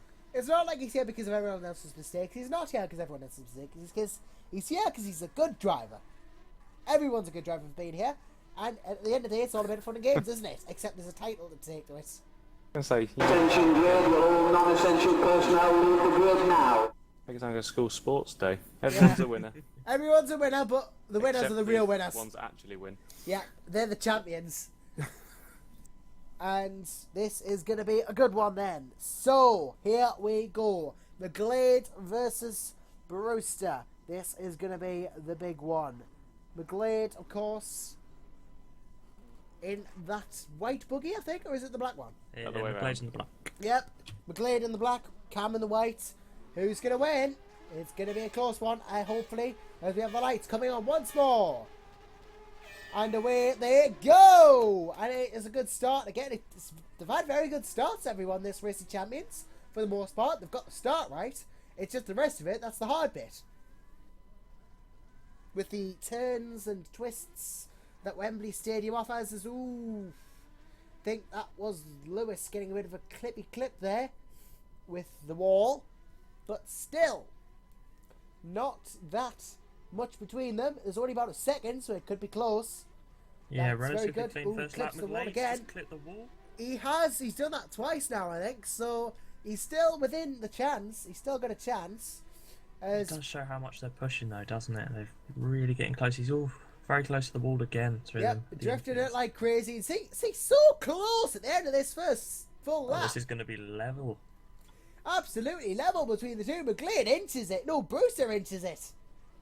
So it's going to be a quick one, this. This, if no mistakes are made, is going to go to the wire, to the final millimetre of the circuit. McGlade yet again just using the wall in the infield section. It's not like keep it's the cars illegal, on. though, is it? So, do Well, what in you the like. real race of champions, they get penalties for it, don't they? If you're using the wall. Yeah, but you can't really help it as much in our fact, No, but... no, of course, of course. Oh, Don't say McGlade's that, closer that makes this it time worse on than the a last DC. lap. Oh, Lou Bruce is just clipped the closer. wall. He clipped the wall again, yes, but he's getting closer. So if he keeps his pace up, could be his. Let's see what happens. Third to last corner for both drivers. Cameron approaching the second to last. Lewis is already in it. He's going round, taking it nice and slowly, rightfully so. Doesn't want to mess this up. And Lewis McGlade is going to win it. Yeah, McGlade just edged it to bring it to 1-1 now. So he's won again, has Lewis. 1-1 for the teams, and he crosses the track in celebration. So now this is getting interesting. We will go to race 4, but will we decide it in race 4? Will it go to the final 5th race decider? We'll have to see, as the results of the next 2 races will decide that. And those races, of course, will be De Vries McGlade and De Vos Brewster. Which one we're doing first? I have a suspicion it will be De Vos But- Brewster. Or is it going to be the other one? Yeah, Bart Brewster. Yeah. Bart Cam is the first race. So, both will want to win to give themselves an advantage heading into the final race of the standard 4. If we need to go to 5th, we will. But it's level pegging so far. It is level pegging, and that just adds to the pressure. It means we will go to a 4th, of course, but will we... What's going to happen after that? Who knows? Who knows? Of course, at this time, just before we get to that race, I'd like to thank my guests for joining us, Mr. Menno Clump, Mr. Ben Willis, Mr. Mike Pittman. All, you've been brilliant. Thanks for Attention joining us. grid, all non-essential personnel leave the grid now. Broadcast wouldn't have been the same without you. It would have just been me talking at everyone for about some time. So here we go. That's what everyone tunes in for. I'm sure they don't. But anyway, here it is. The big one. The one we've been waiting for. The beginning of the end is here. Cameron Brewster versus Bart DeVos. In the race that will decide who has the more pressure going into the final race of the Race of Champions Standard Issue 4 race. I'm going to race everybody. Race event. We have 2 lights, 3 lights, 4 lights, and we are away. Again, it's a good start from both of them. They've all got good starts. It seems this final, and it's all been in the latter parts of the race where we've seen the decisive things happen. So, Yeah, well, DeVos did just get on the infield through turn 1, and I think I may have slowed him down a bit. might have slowed him down a bit, but whether he can outpace Cam is another question. If he can, if he's within the second, I'd say DeVos in the wall. second DeVos last in the corner. wall. But I'd say he has a chance if he's within the second. He's 1.3, so he's got a lot of work to do now. But then again, the Belgian former Super Cup champion has proven that he's got talent in the bag. So he could do it. He could do it. Nothing is ever certain until the final corner in a race, as Yep. we've learnt many times over the years. But you see, it's close. It's Very close. level, yeah. Very close. It looks like Brewster's just going to edge it on this lap. And doesn't. DeVos is ahead. So, Oh, but DeVos just got into the wall again. clips the wall again, but if he can catch up time-wise from that, it won't be as bad a mistake.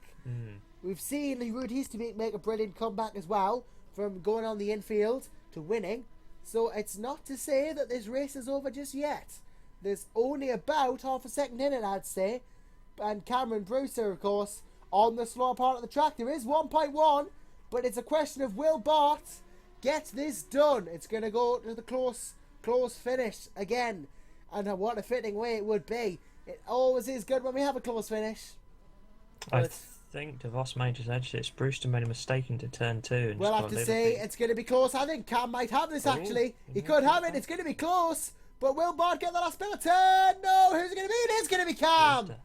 Cam wins it in a thriller. Cameron Brewster makes it 2-1 to De Vries and Brewster. And now the pressure is on. Final race. Lewis McGlade versus Sven De Vries. This will be painstakingly tense for Lewis McGlade. He has to win to take it to a decider. And Sven De Vries has to win the team event overall. We will either have a decider or champions after this race. It's a very pivotal race indeed. It's going to be very close to two great drivers.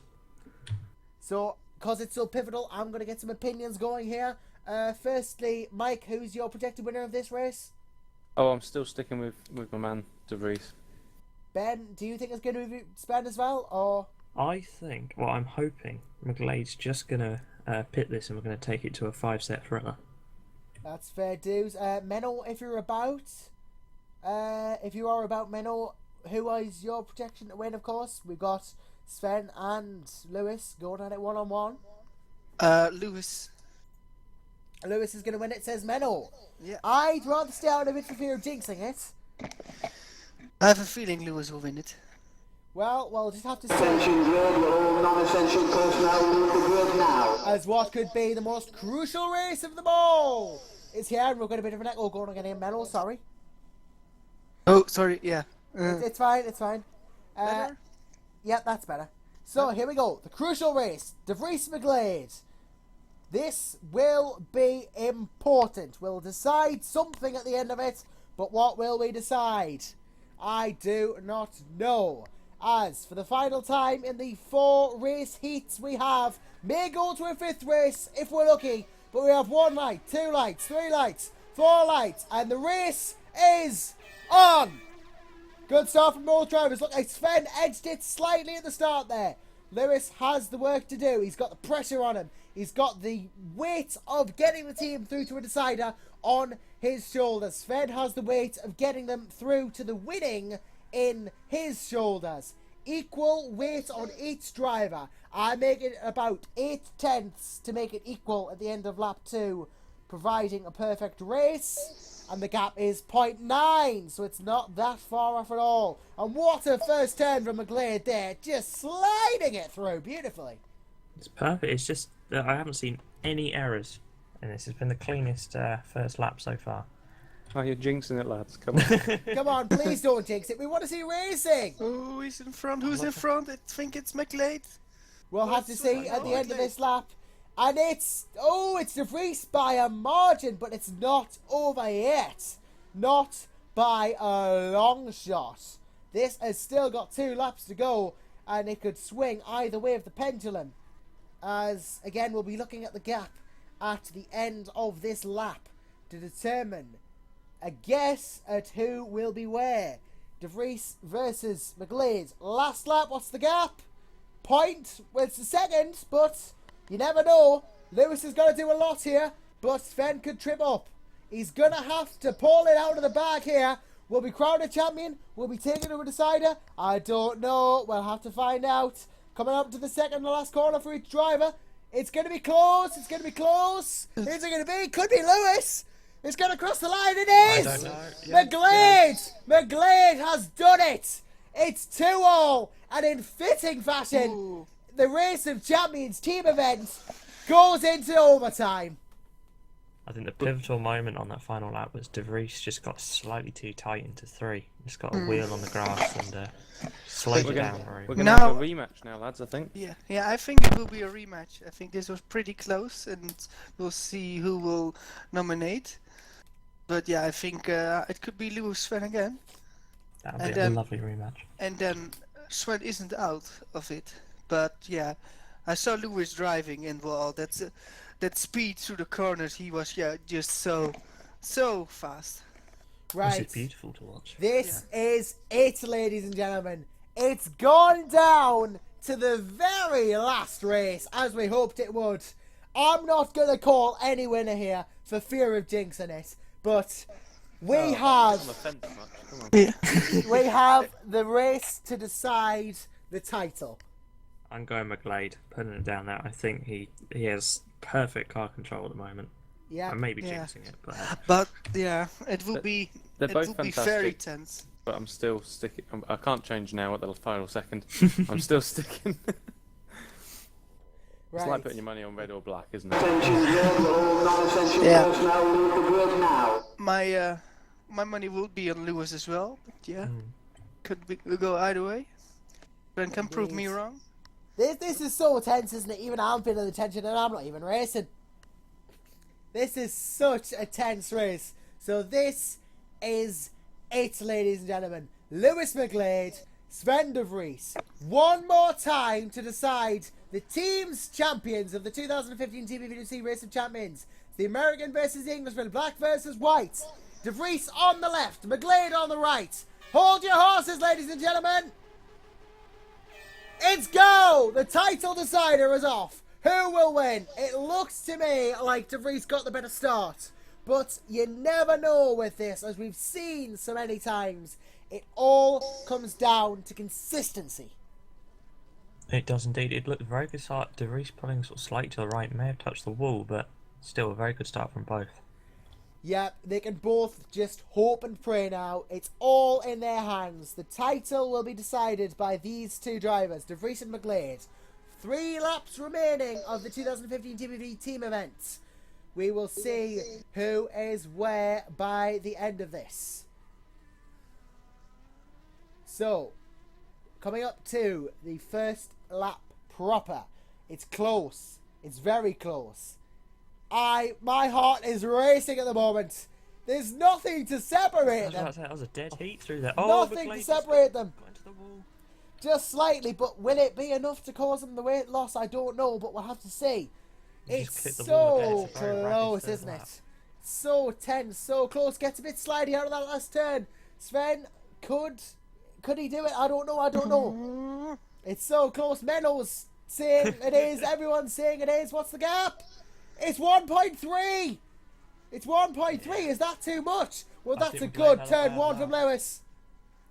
Pressure at Sven now. Pressure on He can do Sven. it. He knows he's ahead. It's got to go, this. Last 2 turns. It's going to go down to the wire. It looks like it could go down to the wire. Who's it going to be? Last This is gonna turn. be close. Last turn. Who's it going to It be? was Sven, it was It's Sven. Sven de Vries. Ben he wins by it. 0.1. Wow. Oh, That is it, ladies and gentlemen. In thrilling fashion, Sven de Vries secures victory. And we have our team's champions, Sven de Vries and Cameron Brewster. What a way to end proceedings here at Wembley Stadium. What a way to do it. That was amazing. It was so close, and like McGlade would make one mistake, and then De Vries would slightly clip the ball, and just amazing, brilliant racing. Great way to curtail the R Factor era. can I just say who called that? Well, you can take your pride coin for the day. But And- I go on. must say the other two were very good as well. And this was so tense, so good. We got a 5th match, and yeah, that was very User good. joined your channel. And I think it was good to see that everybody had their own win. And like Cam did a good job for the Swens team, and yeah, and Bart helped also in previous rounds. Very good. Yeah, it was an absolute corker event to commentate on and to watch, and probably to drive in from a driver's point of view. And speaking of drivers, we're going to crack straight on with the interviews. with who else but one of our brand new team's champions, Cameron Bruce. So firstly, congratulations, Cam. Well done on the win. Thank you. User was I just moved want to to say user was massive moved thank to you your to Sven channel. for somewhat doing a prio and carrying me through some of those rounds. But I did my bit and I won 2 races. So yeah, I'm ecstatic and it's nice to have finally won my first thing at GPVWC. Apart from the title, obviously, for Walk last season, which I almost forgot about. Oops. Well, you have won something as part of a team again here at GPVWC, although it must mean more because, well, I guess it doesn't mean more. I don't know. It's the Race of Champions. We didn't have it 2014, so you and Sven will be going into 2016 if we have it as the reigning champs. But yeah, well done so much on the title. It's always good to have the Race of Champions, isn't it? It just is a nice way to round the season off, and in this case, round off Factor 1 off, it seems. Yeah, it's a nice swan song for our Factor 1. It'll be interesting to see if it gets put on our Factor 2 next year or the year after. But no, thoroughly enjoyed racing with Sven. Yep, and it's been a pleasure watching your race as well, Cameron. Well done again on the title. And from one congratulations, we go to another congratulations as we welcome Mr. Sven de Vries to the lobby. Hi, Sven. Hey, how are you doing? I'm fine, thanks. But I'm assuming you'll be more fine because you're now co-champion with Cameron Brewster. Congratulations. Thanks, doing pretty good. Yeah, that was quite exciting. Very close. First of all, thanks to Cam. In the end, we're a team and we did this together. He won some important races, so yeah, awesome team effort and close battle in the end with Lewis. I checked afterwards, and it seems that he was about 2/10 quicker than me in the inside of the track, and I was about 3/10 quicker than him in the outside of the track. So that worked out in our favor in the end. So yeah, very pleased with that after being runner-up in the individual event last year. Very happy to take home the title this year. Yeah, of course, it's a brilliant thing to see. People winning titles, it's always a good thing to see. And 2016, the Race of Champions does lead into 2016. The next GPVWC season, you've of course going to be doing whatever you're doing and possibly, well, have you have any plans for 2016 yet, or are you still working those out? I will definitely be with satellite racing, obviously, and we're most likely going to be entering in the Super Cup. Alright, well, that's interesting news. Thank you very much, Sven. Of course, Super Cup 2016 will be an interesting season, of course, as all the seasons have been this season. It's been a brilliant year in racing for GPVWC, hasn't it? Absolutely. Well, of course, thank you very much for joining us, Sven and Cam, of course. Well done on the both of you on your team's titles. Please do make sure you enjoy them, because titles are good things to enjoy. Thanks, Josh. Thanks for hosting the event or doing the broadcast. Oh, it's a pleasure. I thought it deserved a broadcast.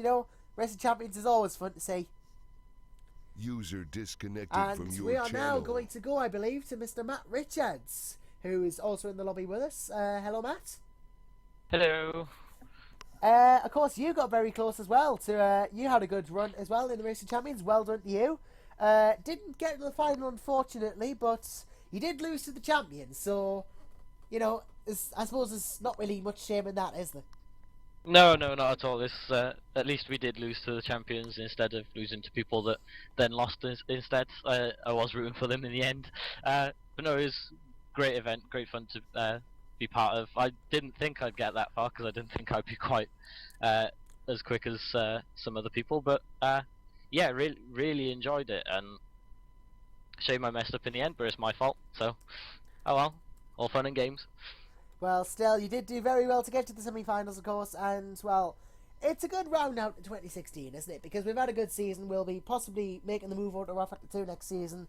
All these new things happening, and yeah, a good swan song for Raw Factor 1. Are you looking forward to 2016? Because I'm sure everyone else is.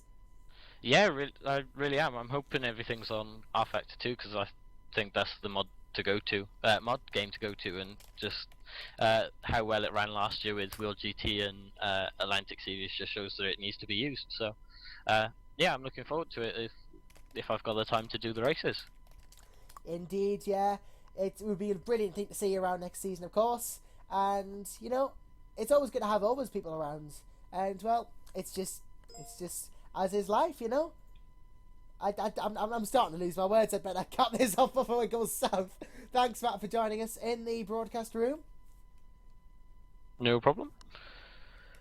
And with that, ladies and gentlemen, I do believe we're going to call time to proceedings. Unfortunately, it's been a very, very good race of champions indeed, and I do believe we're still on the... Yep, we are on the splash screen, which is good. Just needed to check that.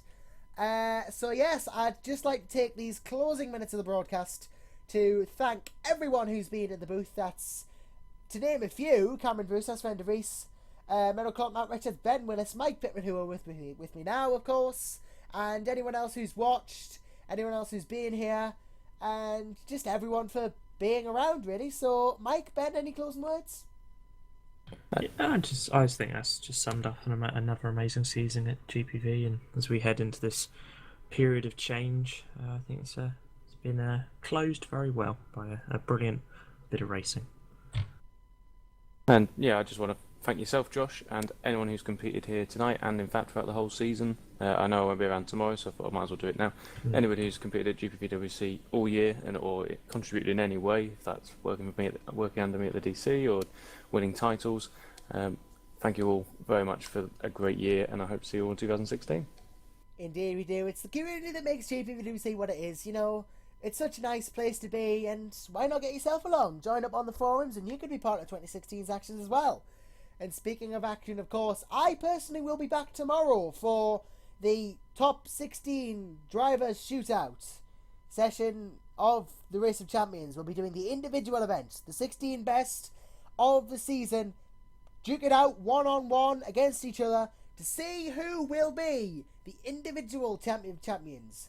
Could Sven De Vries do the double? He's in the event tomorrow, so you'll want to see him and find out. But until then, I've been Josh Anderson, and I wish you all a very warm goodbye.